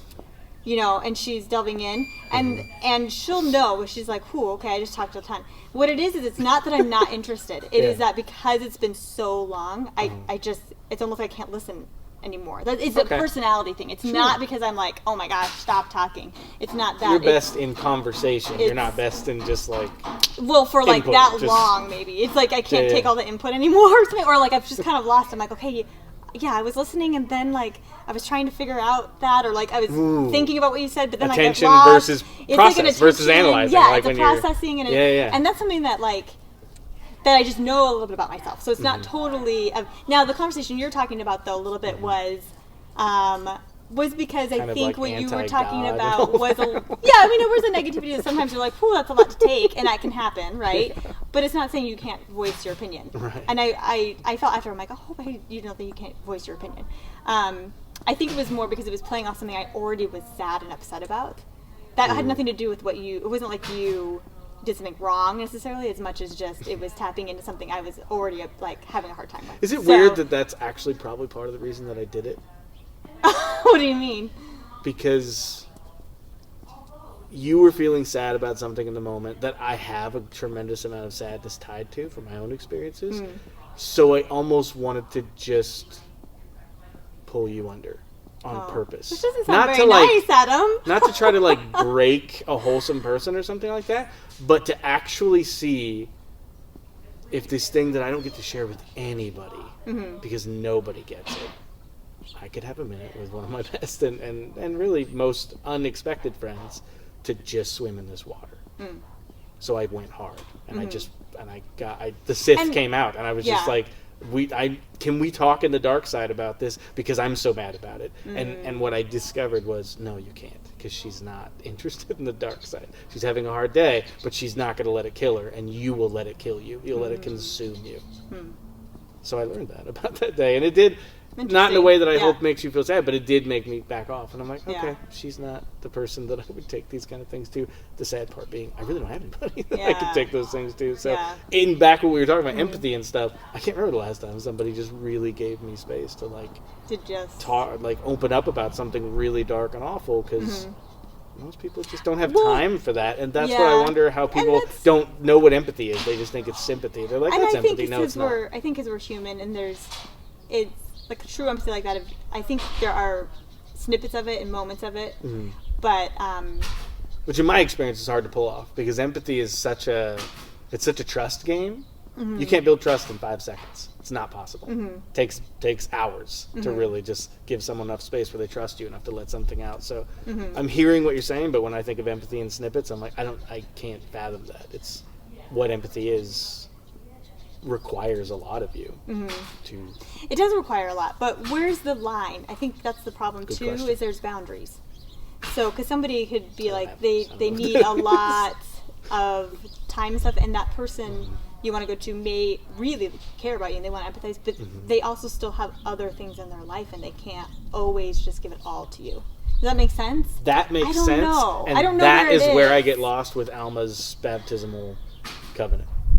I can't figure out how a person who exists like that, which is most people, I think, that would be considered healthy, to have boundaries and what have you. How does that person mourn with those that mourn and comfort those that stand in need of comfort? Because how can you, from my weird, twisted perspective, how can you genuinely do it if there's anything standing between you and that person's needs, meaning your own boundaries and your own comfort? Because I've thrown those to the wind years ago.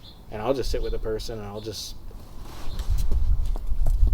we're going to be here until you, I don't know. Yeah, but you're talking about have one resolved instance. Something or feel a little bit better about whatever it is. What if you had that hour set today, but that person needs it tomorrow and the next day and the next day, and you're like, well, I also have a family to take care of and I have a job to go to. There are things I would love to just sit all day with you like Christ could, but I literally in this world physically can't do that. So that's where I'm like, if it's just one instance, sure. You call me up, I am coming over right now, I'll drop the things, we'll sit for tonight, and you know what I mean, forever, but, and which I may is even why, be able to in the do it the point of next what we day, but talked it's about, so hard where to do. You got quiet on me? Yeah. On some level, I was just grateful that you didn't stop me. Yeah. You let me talk until I was done talking, and that was helpful. Yeah, even if I didn't get a response yeah. from you, even if I didn't get empathy in that sense, yeah. I got and an I ear. Try, I hope I try to do that. Like, I try to do that with people. I'm trying to be better about it. I think that's the hard thing about listening. And maybe to talk to your point there, just because I think you were making a beautiful point, I consider empathy a handoff sport. I don't think any one person can do it except Jesus, because he just has that ability. So I think the point is you sit with him for 4 hours this night, and then if the community is in on this idea, someone else is going to sit with him for the next night, and as a community, like it takes a village, right? We're going to get there as a people. But so few people, like, just the Christmas spirit has been sucked out of America. Like, so few people have time for this because of Netflix and because of shopping and because of... So, like, it's out of control. So doesn't that mean that, like, it's just on us that we're human and we are, like, I can absolutely tell you I'm not great at that, you know, but that doesn't mean that I can't become better at that, you know, and know that through it's only going to come through Christ to have more of that charity. And so I think... And maybe not in this life, which is the annoying you know, part. and so that is hard, is that I think we all look to doing that, but we probably don't fully understand it and how it works, and because we allow ourselves to be bogged down by so many things. I just had a moment here just now. I get so bothered by the eternal perspective that, the brethren or whoever is always trying to instill in us. And what I learned in this conversation just now is what they're talking about is, hate it as much as you might want, your finite mortal brain sees a picture of what needs to get done and plans on doing every inch of it before you die. It won't happen. Mm-hmm. That's not what this life is for. So if you can get your head out of this perfectionist space of running as hard as you can because you're going to get it all done. Nope. So it turns into, stop trying to make something out of this life and just start trying to live it. Just wake up every day and let whatever that day is going to be. And sufficient is today the day to the sins there, the whatever he said. Stop trying to, I don't know, it doesn't mean don't make goals, it just means relax. You have so little control over what's going to happen while you're here, so stop trying to. Do what you have access to do and let things happen to you. Let horrible things happen to you, let beautiful things happen to you, let frustrating things happen to you, and then don't chase away the feelings. Sit in those feelings, and like Ram Dass talks about, feelings are not the enemy. No, it's we're meant to feel them. Feel them, understand. We always try to run away from them. But let them be. Sit in them. To feel them. It's also okay to feel them and then be like, but now I'm gonna let that go. That's hard to do, but let it go. Give it to Christ, whatever that is, what that is. Even that's symbolic, for sure. But oh my gosh, so many things we can talk about with all this. It's so fascinating. Now I get quiet again. I don't have to yell. Oh my gosh. I love my podcast. Things that I was thinking about with all this. But yes, I think that is super hard to do. Is to just let the day be. And I think we have to consciously allow ourselves to do that. Meaning, have things I'm gonna get this done and this done today. But if that doesn't get done, it wasn't supposed to get done, or whatever. You know what I mean? For whatever reason. It doesn't need to get done. Maybe you really felt yes. Maybe instead it was that the Spirit told you need to go sit and listen to that friend, or serve that person, or it was for your mental health, you felt like you should watch Star Wars all day, and that's what you did. And what a good day. That's okay. You know what I mean? And I have a hard time with that. I'm always beat myself up. I'm like, you just wasted away your day doing nothing. But maybe that's just what you were supposed to do that day, And so, letting it, like you said, be, because maybe God has it in His hands, and He's going to direct you if there's things maybe to do. But otherwise, he's making things happen in the background. And I guess maybe even to that point, and this both comforts me and drives me crazy, is to realize that you're not the only one in this giant fishbowl. And so, yes, God may speak to your heart and try to push you in a certain direction because another child needs something and He wants to use you as an instrument. Let's just say that for whatever reason you get distracted or whatever, and you just don't do it. I think some spiritual, religious types feel a deep sense of failure in that moment. And then they get hard on themselves, I'm going to try even harder tomorrow to listen to that little voice. Whereas the thing that they're not realizing is that I guarantee you that's not the only email he sent out that day. Do you know what I mean? There's 15 people that he's basically all sent into the project, and whichever one gets there is the one that has the privilege to be his voice and his arms and his comfort in that moment. And the rest of them aren't all going to hell. They just miss that one. And they'll get another one in the infinitesimalness of possibilities. You will be on the front lines of somebody's battle. At some point it will happen. God is great like that. Thus, in the vein of that and the spectrum of the monk and the, the frivolity, I guess what I've started to wonder is, how much does he really care about what you're doing every day? Because at the end of the day, if he's never lost touch with you, and if his light is always leading your heart to do something good for yourself or for another person, then what in the hell are we all worried about? What are we all fussing about? Why are we all... Why... Sin. Why do I do something and then immediately just get all in some guilt and shame spiral about it, rather than realizing that even in the temple, what do? We sit there and we talk about the original sin the whole time. Why? Because it's not about the fruit. Mm-hmm. It was never about the fruit.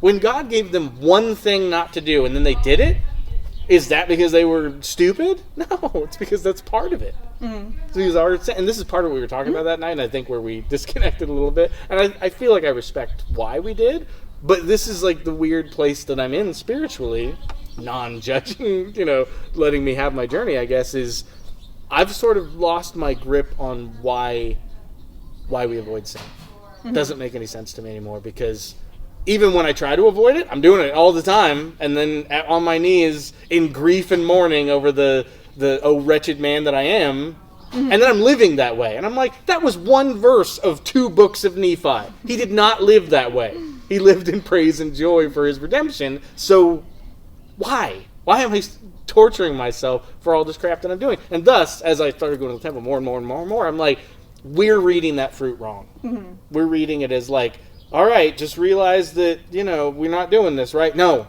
The point was to do it. But God couldn't say, go down there and have a good time and live it up, kids, because that wouldn't draw the line in the sand. The line in the sand that he drew to allow us to have experiences was don't eat the fruit. Mm-hmm. And so it's our experience of tripping over that line and then having the conversation of, okay, if you do what you can to not do that anymore, redemption. Hmm? No, I agree with you on. I think we get too scared of sin, mm-hmm. or we get too down on ourselves, but that's the whole point of this time, is sin is going to happen, and mm-hmm. we don't have to be like afraid, oh, I hurt Jesus more, you don't even have people do that, like, I don't want to hurt him more. I had a seminary teacher that was like that. No. I'm like, what are you talking about? No, the point is that, like, he's like, so you sinned, let's get back up, I think my thing is, though, which I don't know if I'm just not hearing it correctly. Not getting permissive about it? Because, yes, I think I do. That's more what it's like. But when you teeter, if not straight up cross that line of being like, screw this. When you shouldn't do that, like, I'm going to try my hardest not to do that. Because, I don't even know what my hardest is. Having been the guy that tried his hardest, like, because I've been taught not to do that, or I've made covenants not to do those certain things. So it's more so, but if that happens, okay, I'm not a terrible person. That's the point of the atonement of Jesus Christ. Like, he's not trying to make me, shame on you, you are awful. Right. No, he's like, all right, cool, get back up. And I think, let's dust yourself off. I think the relationship that I've developed with him, where I realize that he's kind about it, has given me my access to a permissive attitude about it. Where it's me thinking that his kindness means he doesn't care about it. And that's where I get where people are saying, okay, he does care, but I'm like, but how does he care? Because have you met a kinder person when you are an idiot? And then I look at, like, I don't know, I'm also drawn to, like, the Doc Holliday's and the Porter Rockwells of history, where it's like, sometimes the guy that the hero wants on his side is the screw-up, is the dark presence that, like, ends up showing up and doing something great, and so... Well, yeah, but at what point are they really that bad of a thing? Because they... But I think you're equating that because the dark guy or the guy who sinned is bad. But that's where God doesn't view anybody bad. Mm-hmm. So not because you did this and you didn't do this, you're a better person. And that, not at all. Right? Makes sense. We're all on an even playing field, no matter But with what you're what saying, it takes me all the way back to that question from forever ago. Does that mean if I just do my thing and you do your thing, that we end up in the same place? And I mean, the hard part about that is, the 3 degrees of heaven and I think, all if we both like, I don't know, completely change to become like God, which means we have to keep commandments and keep covenants. So no would be the simple answer. Well, I don't know. Question. I don't know what the answer is. Right. But you know what I'm saying? Where I think God understands.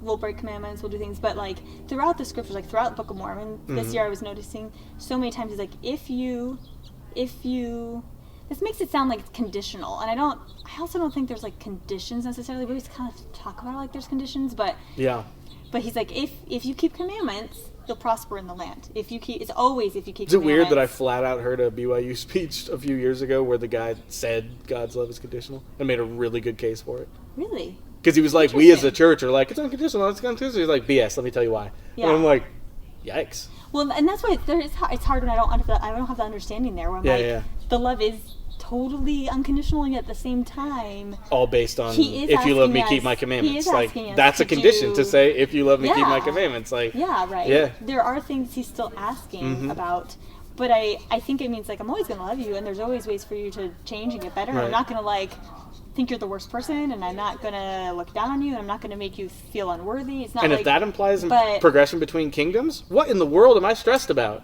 If I'm just not ready to be a precious, moral, clean little boy, then fine. Well, not- What's well, yeah, what time frame am I trying to live up to so here? that's I don't what's know. hard too is like what happens when we die after we die, because I think there's so much mercy and so much that happens after we die, so much teaching and whatnot. But Sure. then we have to make the choice then, though, that we're not Totally. going to do those certain things. You know what I mean? And choose Christ. And so, but there's plenty of people that are not going to know Him on this earth. And because we know He's a loving, merciful God, He's not going to be like, you didn't learn about me on earth, so you don't, right? So that's why I'm like, why do we push so? This sounds terrible, but like I love so it. much about missionary work. Mm. Like, why? Wow. If everybody's going to have I a love chance what you're saying sometime. right Like, now. Yes. meaning, I think it's because infinitely would we say our lives are probably better knowing Christ and God. Like, if we really have a good relationship with Him and try, then yeah, we probably are happier than the person who really has no idea who they are. Right? So I wonder if that's why. Okay. I mean, I kept thinking, like, is it just because we want everybody to be a part of this church that they get baptized? Because we do know. I can support the do missionary work of know- this church as access.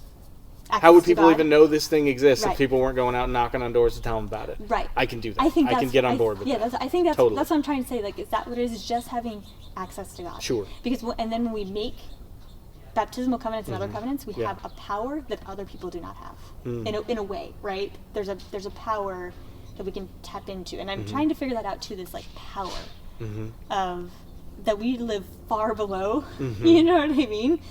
Of really having those conversations and having Him direct our lives, Mm-hmm. and with our help. I think it's creating a life with Him. It's not like just giving it to Him. You know, and we're like, oh, just give it to Him. Like, it's His will. I'm like, I think it's Him with us. Just being like, okay, what do you want? Yeah. I have the power to make it happen. You just have to kind of follow me and follow the direction I give you. Yeah. And then you'll get there. You know? And so is it just that when we teach people about Christ and God, it's just going to make them happier in that way and they can tap into some power? Like, rather than my whole life has just been like, I just constantly like, I actually hate talks on missionary work. I hate them. I don't want to talk about it anymore. Yeah. I get it. You know what I mean? And it just drives me crazy. I'm like, what is the point of this? If they don't, billions of people have lived on this earth that will never have known of Christ. They're still going to get a chance to understand who Christ is when they die, and they're still going to make a choice, get to know Him and make And I a guess choice. to your point, there's a lot of guilt that at least Yes. over the last 50 years has been woven into those Yeah. talks on missionary work, which is like, if you don't give them a chance, they'll never. It's like that is a Yeah. insufficient understanding of this plan that you claim to be preaching. You so- missed it completely. So I think it's just all interesting. yeah. I don't know. So I don't even know. like We, that. you know That's how our beautiful. conversations go like Yes. 5 million Yes. directions, and now I'm like, I don't know where we're at. But I'm gonna say this year Yeah. has been interesting in like listening to that podcast, figuring out some stuff in my own life, of just trying to figure out trying to come closer to God and Christ, and understand it better, and crappy other things that happen in the year. You know, just crappy things. It's just been a crap year.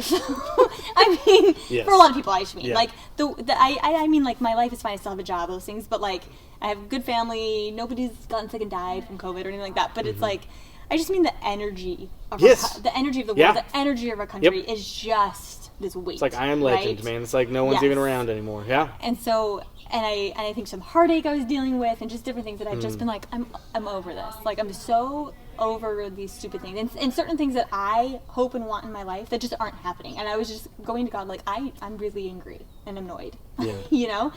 And so listening to that podcast, figuring some of the things out with my friend Lay, talking a lot to her about it. Like I feel like I've discovered a little more my relationship with God and Christ. it doesn't mean that I'm all of a sudden like, everything's just fine. I'm still trying to figure it out. Yeah. But, there was a reason I was bringing this up. Oh, I know. Okay. But what, in all this too, what I really learned a little more about is separating church cultural things and doctrine, gospel of Jesus Christ. And I think, not that I didn't know the difference, I did. Use some of that, but this year, particularly, I feel like I get annoyed over certain things. That like before just like was like this is just the way we do it and it's totally fine. And this year I've been like, this is crap and stupid. Right. Yep. Has nothing to do with this doctrine. Yes. Why are we still doing this meeting? Right. We don't need it. Exactly. Why are we still doing this in our meeting? We don't need to. Right. And I'm like, and I just get inside just annoyed. Good. You know? Me too. And that's a great way to put it. I hadn't even. I'm going through the same thing. I hadn't put it that way in my head. Like I go to church for doctrine, right, and I leave church shaking my head because of culture.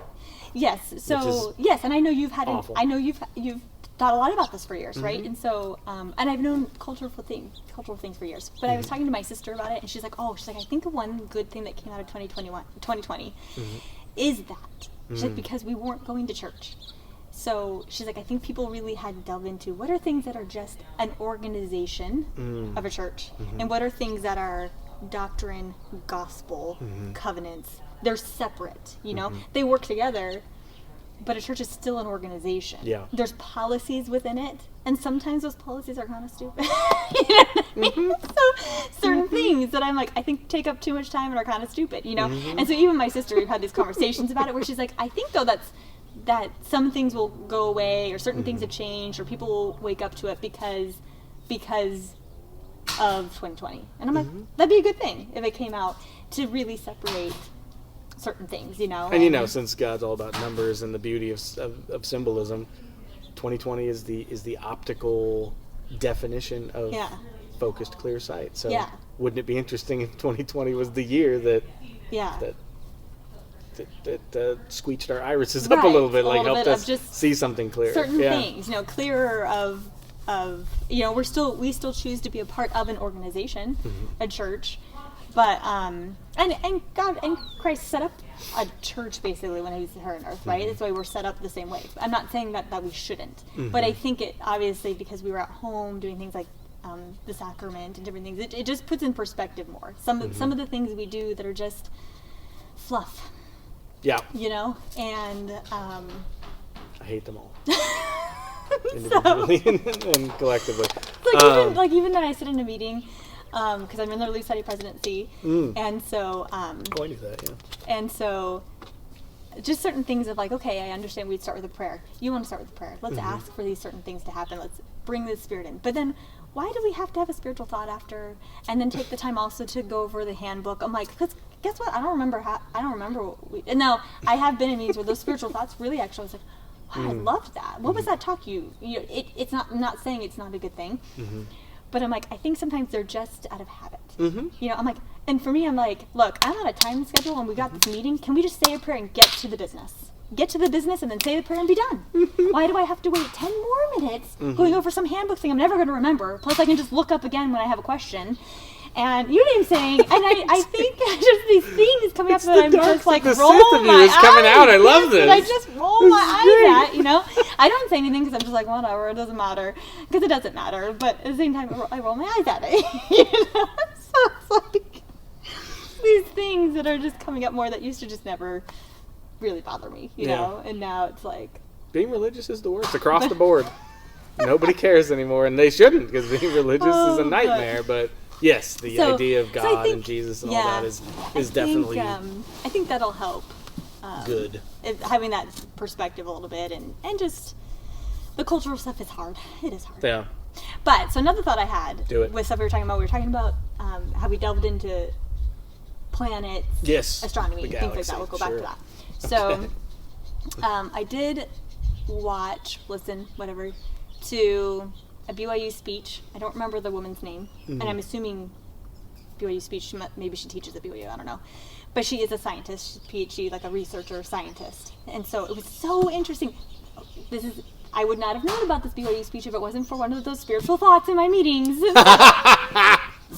Where it was shared. So thank you, I guess there's a point sometimes. Meetings might win again. But it was a really great talk where she's talking about science and religion, faith, beliefs, whatever you want to call it, can coincide. Because so many people are atheists or something, like my sister, because it's like, well, it's not proven by science, so it's hokey. You guys are all brainwashed, it's hokey, it doesn't mean anything, because science has already proven this or not proven this or something. And so it was such a great talk because she was saying they can both coincide. She's like, I am a believer in Christ and religion and stuff, she's like, but I'm also a scientist. Yeah. She's like, so I believe in this process. And she talks about how they can coincide, you know, and so it was just like super fascinating. Like it was so well put. Like she just put it so well on like how that can be, you know, and how you can believe in, you can still believe in how the world became, and you can still believe in evolution and all those things while still believing in a creator. Like they still work together. And so she kind of talks a little bit about, I don't know, it was just very fascinating. It's easily been like the last 5 years of my life is to take what religion is offering to me, all of the history and all the, you know, whatever, and then to take what science is bringing to the table, realizing that science is like evolving and things are getting disproven all the time, so you're to be listening to science is also to be current on science, because they might have discovered something new. To bring them both to the table and realize that there's a quote or like a phrase or something like that where it's like pure science is religion, or pure religion is science, or something like that, where like if in a perfect situation, in a place of perfect knowledge, they would intertwine. So I'm like the Adam and Eve story. I'm like, okay, in that religious people are pretty aggressive about the whole, you know, the Earth has only been around for 10,000 years or whatever that argument is. But, you know, carbon dating and stuff takes it back to 65 million years. Between the CoOp Theorem, which has a really beautiful idea of even how creation happens and how creation actually happens where God is, and that the fall of the Earth was literal, that the Earth used to, when Adam and Eve were in the paradisiacal garden, the Earth was actually near where God physically is, and that when they made their decision and the Earth fell, that it was literally thrust to the edge of the galaxy where we currently exist, where if you look at the Andromeda galaxy, we're way out here on the edge. And then, like, as a result, decay and all that sort of stuff was sort of introduced into it. So taking, like, what science is saying is real about all this, and taking the stories as we understand them and fusing them. We're being like, okay, so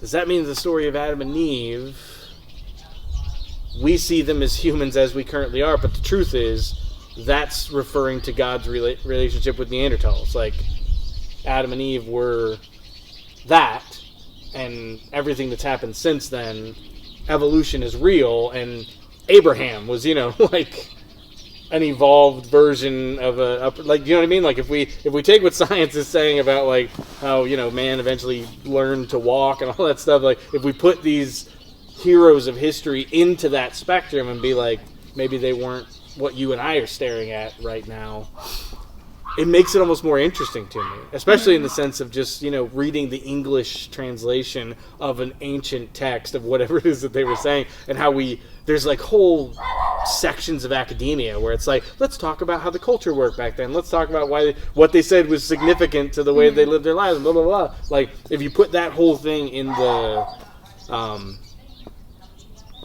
sphere of under-evolved man, like not what we are, what they were, things like that kind of intrigue me. Even like pictures of Jesus, like the whole Shroud of Turin and stuff like that, like outside of him just being Arabic, like it just looks different, and I'm intrigued by that in the sense of like how much different did it look the farther you go back, and at what point did our brows start to, you know, go from Cro-Magnon man to like what they are now, and who were these like Methuselah and, and Noah and all that stuff. What are we really talking about? Who knows was that person? what they look like. Yeah. I think what I thought more, not of Adam and Eve being in a fall and going from that, but what if in creating, it just took trial and error a little bit. So what if... That's interesting. Especially considering so Adam and Eve aren't actually names, they're titles. So when you think about him just giving a title to the first man and the first woman, so trial and error, that's so interesting. Is not even Adam and Eve yet. I like that. So what if he starts here, he's creating, we got dinosaurs, we got all kinds of things. Yeah. Because we know those exist. Sure. So obviously, they have been on the earth longer, unless, because science can be wrong, that's the problem.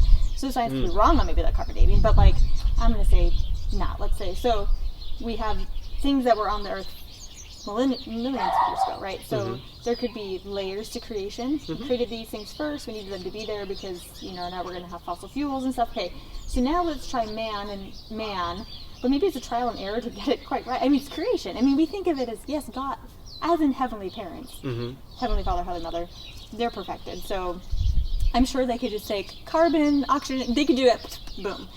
But it's Christ and Christ and Michael doing it, right? Under direction of. So what if according to the symbolic tale that we're being told in the temple? So I don't don't know. More it had to be a little trial and error. So they've got people are like, oh, okay, they're not quite right yet, So there is maybe an evolution. Now they get to where, okay, we got man, we got woman. They're in our image. Okay, that's perfect. Now let's put their spirits in. So it wasn't spiritually yet. Maybe they're just animals, kind of, right? I really like that theory, and it also scares the hell out of me because now I'm ready. Let's put Adam and Eve in. Is that why the stories that we hear of just how cave-like they were is because they didn't even have intelligence yet? Yeah, it was literally what just if they a were biological What if they were a organism. little more like animals? Yeah.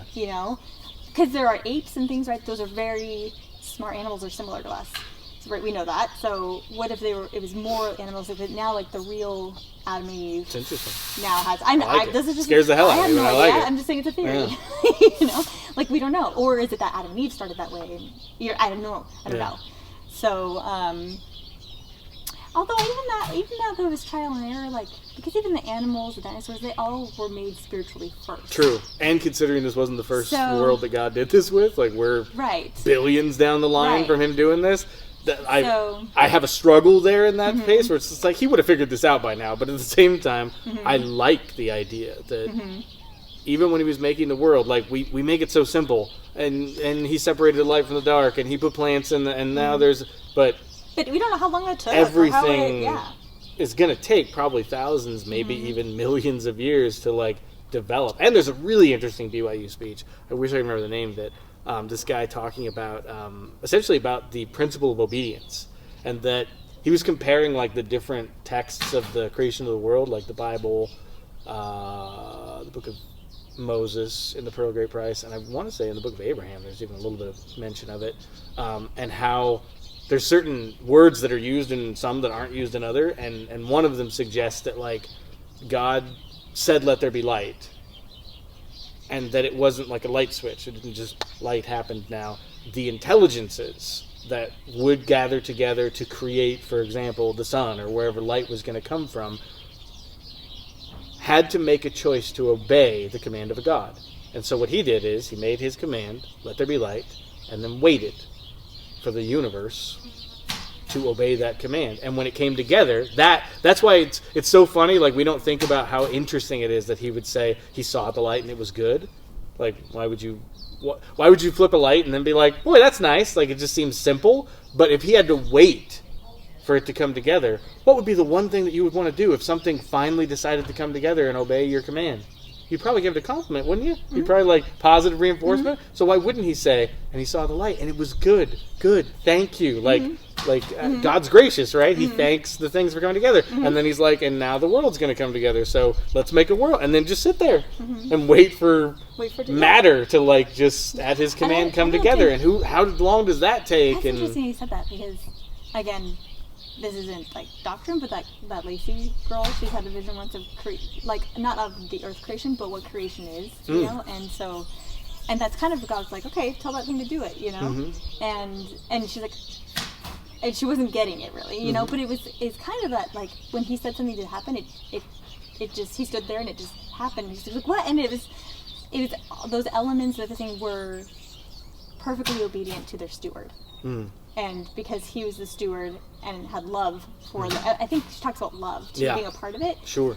It did it. Yep. You know, and so, I mean, I have to go back and like listen again, but it's a big Mormon idea that like this whole thing is held together by the glue of who God is, that the elements obey him because of who he is, and what he's trying to do is teach us how to be the same. That we can do that this way, too. so that we can like have this relationship with the elements, have this relationship with and so that universal intelligence. Like even animals are perfectly obedient to what they're supposed to do in this life. You know what I mean? And so she even talks about like your own physical body. You're the steward over it, and so it's going to obey what your spirit tells it to do, kind of a thing, you know. It's just like mind-boggling. So that's an interesting thing, because he probably did. He's like, okay, let's create light, and probably said some few things, and then he had to wait for it all to come together and to do it. And then why wouldn't he'd think it? He'd give it love for be like, thank you for doing that. You know, okay, now let's go over here. Totally. I want to make these plants. We're gonna do this, you know, and then it'll do it because it's perfectly obedient to the loving steward that asks it to do it. Yep. That asks it to do it, you know, and so it's like, it's so interesting. I don't know. That's it. How do we learn how to do this? You know what I mean? I mean, to your point of everything you're itemizing there, patience. Yeah. Love and patience. You got to ask and then just give it time, give it space to actually care about what you're saying. So then what was interesting is she mentioned in this about, so doesn't that give you a different perspective of the natural man? We talk about our body being like this evil thing, and that's the natural man. She's like, what if it's your body perfectly will obey you? Like, it's your spirit that will go against things. Does that make sense? And which like when your actually spirit makes becomes sense subject to the natural man because of the desires and appetites. Sense. Like, it's your spirit that's really kind of running things, and so it was an interesting thing to be like, of course your spirit might be the one that's kind of like a little bit rebellious, you know, and so your body just going along for the ride, kind of a thing, like, tell me what to do, you know, like. So we always look down on the body, that it's like these appetites and these different things, but like she's just like, but actually it's your spirit that has those things. I don't know. It was very interesting. To itemize it as rebellion, which I think is a very commonly Mormon way to itemize that. Every single one of us are experiencing this for the first time. Yeah. These spirits have not felt arousal or have not felt hunger or have not felt any of this crap. So to say that we're like villainizing, like. It's our first time. Yeah, so I think it's more that it's just, so it's not rebellious, it's just more that it's the fact that we're even being asked not to do it, the fact that he drew a line in the sand, he's like, now don't cross it, knowing there's no way we're not going to cross that line. It's almost like, you know, on one level I could look at this as a cruel game, and sometimes I let myself dance around in that pool and it gets me real Sith angry. And there's other times I think, it's not about the line, and it's not about crossing it. There's something that I'm missing here. It's not about the sins. It's about, I don't know. I wish I had a really solid theory, but it's not. That's almost like where my permissiveness comes from, is on some level. I think I'm trying to push it so hard that in the depths of it, in the depths of behaving these ways that are, you know, supposedly not godly or whatever, that I'll be able to see what his actual relationship, what my actual relationship to this thing is, so that at that point I can choose to have,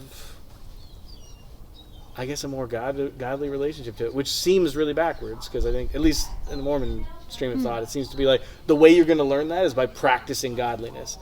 And part of me respects that, and the other part of me thinks, I can't, what's that word? I can't seem to relate that concept to my observations of the human experience. Because we've been, in that way of thinking, we were literally put into a losing fight. And that doesn't sound like the God that I know, or the God that's being described to me, so something's wrong about the way that we're looking at this. If we were put into a losing fight and told to win, and told that he didn't send us here to lose. He didn't send us here to fail. If we're failing every day, how does that make sense? Because we missed it. We got a wrong thought pattern in relationship towards sin and what its relationship to our human experience is. So that's me just being like, I'm gonna dive as deep as I can. I'm gonna be as vile as I can be because we're missing something. And if I got to be the guy on the cross that figures this out, fine. Like, if I'm going to be the guy that doesn't get to go home, but I get to figure it out and tell everybody else how to get home, I don't know. Screw it. Isn't that why Jesus came? Jesus came to feel the worst of it, to be the worst of it. I mean, think about that. If he really took on himself everything we are, by the time he gave up his last breath, he was the worst of us. The absolute worst of us. It abode in his heart, and he let it there. He let it stay there. He didn't chase it away. He didn't ask it to leave. He just carried it. That's a trip to me. That's where Christianity takes a real backflip What do you in mean my by that? in my I don't soul. think because he still lived a perfect life. It's not like he did those things. He just felt those things, and he let them stay there. I suppose I would wonder what the difference is. Because if he experienced what we experienced so intimately that it's as if he did it himself, then Yeah. he was the Interesting. worst of us. By the time he took that last breath, he had been inside of the mind of a serial child molester, or Yeah, you yeah. name it, whatever just awful thing that runs Like chills he up knew our what they spine. felt Like he and how they lived thought, it. yeah. He lived inside of it Yeah. for, I don't know, however long between the garden and that last breath. Like, just was it. Yeah. Was it. Yeah. Why can he succor us? Because he is us. Like, he was sitting on the back row of the theater of our minds and let himself. He never walked out of the movie of how we're living our lives. Yeah. He just felt it, every inch of it. So based on that, And like, the reasons for it. Like, Yeah. you know what I mean? Meaning, like, how why- hurt people hurt people Yes. hurt people. Like, he felt Which is the why he- abuse that led yeah. you to do the things you Right. do. Yeah, for sure. Which is so interesting. I mean, really, why, like, I think I'm learning this year, a huge thing we have to work on is judging others. Like, because we're not meant to be the judge. And we know that, but it's like, he really, really is the only one who knows deep inside your heart and mind why you do the things you do. You know? And so he's only the person, the only person. Like, it doesn't matter what I think about you and what you're doing or what, because it's not affecting my life and it doesn't matter. And because I can't, you know what I mean? I can't, because I do not have that intimate look into you or whomever. I'm just using you because you're in front of me. So it's, like, it has to be him.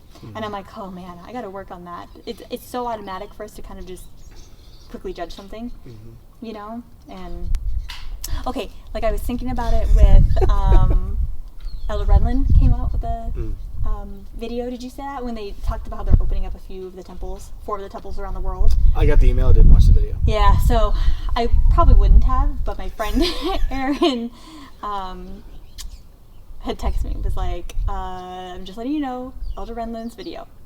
We're going to talk about it. So I was like, okay. I was like, all right.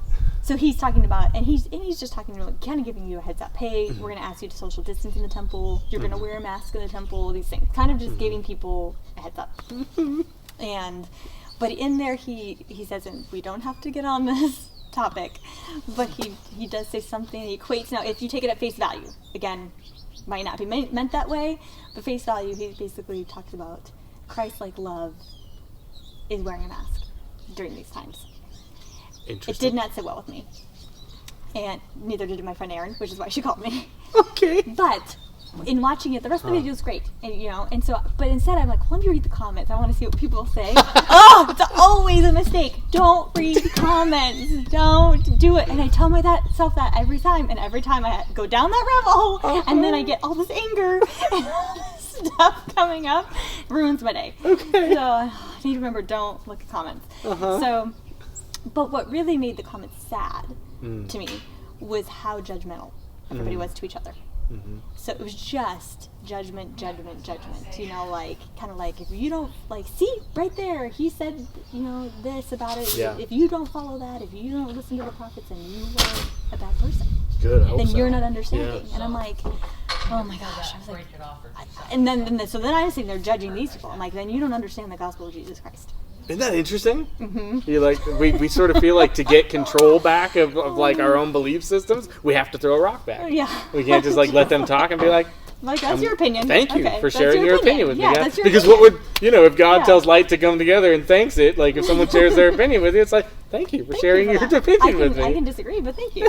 Right. Oh. Even the I can disagree is a need to have control over your own belief space. You're like, Well, no, but just be like, but that's actually thank a you. true statement. Just I to- don't have to believe in what you believe. True, but do you see the pebble that it is? It's not maybe a boulder Why is that it you're a trouble throwing back. for me just to say you can believe what you want and I can believe what I want? Because it is. It's not pure listening. It is the tiniest insistence that your own opinion differs, which is invalidating to the person. Think about it. If a person is sharing something with you, they're on the inside, they really just want to be accepted. Everyone does. So they're hoping in sharing something with you that they're not going to feel like a big dummy face. The tiniest little bit of you just being like, no, that didn't register with me at all, is a devalidation of what it is that they're saying and causes them to feel a lack of acceptance. No, Thus, they choose to feel lack of acceptance. That's They a get very to confident choose. person talking right now. Absolutely. Do you choose all your feelings? You choose how you feel. So Do you? I do actually. The whole first part of our podcast was you talking about how like you feel these things that you wish you had more control over. That's still me actually though feeling those. Nobody else makes me feel that way. I just feel that way.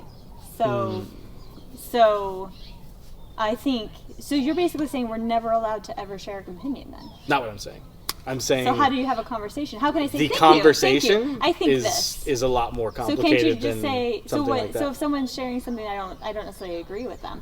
What is it what would I do? Would I just say thank you for that? I think da da da da da. Is that it? Rather than saying because you have to be able to if I truly just didn't agree with what you thought, like I'm not saying it's bad you think that's what you think. I'm just saying I see it differently. And I don't think that that's saying that I'm judging you. It's just me saying what I have learned or believe or whatever. Yeah. And I can still, even in that, think, this is still just my opinion. You may be correct, but this is my opinion. You know what I'm saying? Which is a whole other level of thing. I think there's a way to do it that most of us don't have down. I fully Which is, I guess, all I'm take saying. that. Yeah. Yeah. And the only other place I would take it is my observations of the way God communicates with us sort of shines on this subject because we talk about our relationship with God being silent, that he just rarely says anything. And I guess more of where I've started to try to make that make more sense if we're talking about like a kind, benevolent, merciful being, is that he knows that the things that he would have to say about whatever it is that we're talking about wouldn't be well received in most emotional states that we're in. So his response to that is to just be silent until we live our lives to the point where we have like an openness and a readiness, and Mormonism talks about this all the time. The answer will come when you're ready for it. When we have an openness to receive it, he will gladly then share it with us. Not because he doesn't want to be received or accepted as a father, because how many people have been throwing rocks at God's silentness for generations. It's because his intent is that what he is about to share with you is received. Not received well, not received whatever, because I've certainly received answers that I wasn't happy with, but I did receive them in a space I always noticed where I could hear it. Yeah. It wasn't just on deaf ears. So because of that, that's where I come back and I'm like, I think part of our problem is we consider conversation paramount, rather than realizing that if God's teaching us anything about the way that he relates to us, it's that there's probably no more profound thing you can do than listen.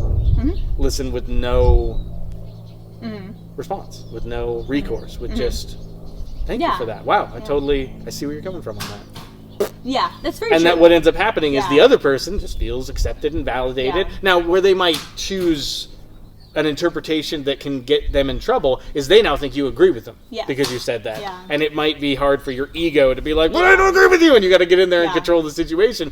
But it doesn't matter if they think you agree with them, because if in a later conversation, when they're listening to something you're saying and you share something and they're like, oh, I didn't see that at all because of whatever, now they're hearing the truth. And that's the thing. Yeah. And that's...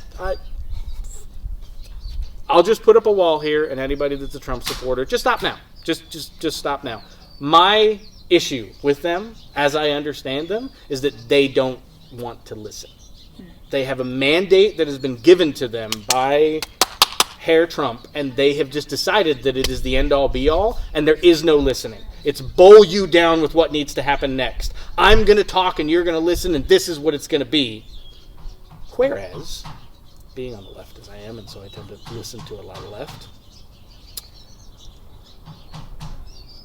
my experience, and please, for anybody who's still listening that's on the Trump side, if you haven't had this experience, and if you've dealt with assholes on the left, I'm sorry. I see it, and I get it, and I'm not happy with it. It's not what I would choose for any of these conversations. Most of what I'm experiencing is a bunch of listening. A bunch of people that are just like, did you hear this thing that happened? Yeah. What do you think about it? You know, like, ugh. Versus the other side, as I'm distantly observing it, and maybe sometimes not so distantly observing it, is a lot of, let me tell you, which weirdly is what I grew up with. I'm not saying that Mormonism is as aggressive as this, but it is statements. It's commandments. It's conference talks. It's not a conversation. It's, I'm going to tell you what your next year is going to look like because here's the council. And so because I grew up with it, I know what it looks like. And so as I'm watching the Republican Party basically do the same thing they've always done, which is do as I say and like it. It's gotten militant. It's gotten militarized in a way that I'm like, dang. I didn't know that there was this much, like, I don't know, energy in this movement. And that is where Trump and his followers frighten me. It's not that I think Donald Trump's a piece of garbage. I don't. And I've heard them out enough where I'm like, okay, yeah, there was a lot of things that got accomplished good in his administration. Hooray for the fact that we all benefited from that. The rest of this is like, is nobody else seeing it? Am I just looking at this with, like, lefty eyes and I'm not seeing the reality here? Or are you guys trying to, like, beat our resistance down with how it's going to be? I mean, for crying out loud, there's still rallies and there's still, like, what is going on? What is going on? I'm not even saying I wanted Biden. I'm just saying he was the only thing that I was given that was a rebut to any of this. So it's all I had. Yeah. Ever since the minute he got in office, I was like, don't mess this up. We gave you the reins. Don't be the problem. Please do something decent and dignified and something that we can all be happy about. Ugh. I'm done. I love it. You're so right about listening, though. It's very true. It's probably that most of us go into it thinking it's going to be a conversation. Rather than sometimes it is just you need to sit and just listen. And you don't have to say your opinion. It doesn't matter what that person, if they know what you think or not, just listen to it. You can say, oh, thank you. It's very true.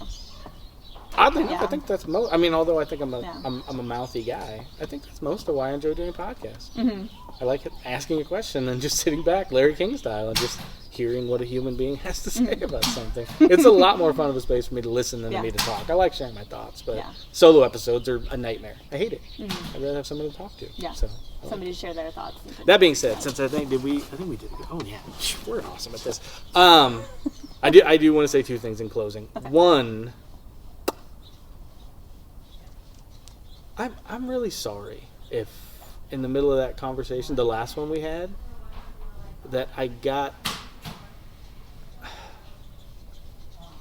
that something happened that made me make it about myself, and then I stopped listening and grieving with a friend that was going through something hard, and I started trying to drag you into my misery because I have my own issues tied to that, and it wasn't about you anymore. It was about me and about I don't know, making things harder on you. So I'm sorry. I failed. Well, thank you. You as a friend in that vein. Okay, I guess I never. I'll try to do better about that. Well, thank you. Well, I can always be a better friend myself. So. I guess we all can. And number two, and I'll probably say it every single time we do this. This is episode 138, I think. It's bananas that, this thing has gone as long as it has and continues to, I don't know, just be all these different guests that come on, and it's just, I don't know. It's getting bigger, but not necessarily in listenership, but in quality of the program, in my opinion. Like, a lot of cool things are happening. So thank you for giving me like the trust and confidence to just be with me in the first 19 episodes of this thing to help me start something that's like changed my life, like made this whole thing awesome. that like more and more people are knowing about. And they're like, oh yeah, he's the guy with the podcast. And maybe that's all was meant to be with me, because I love coming on here at the end of every year. Like, it's so great.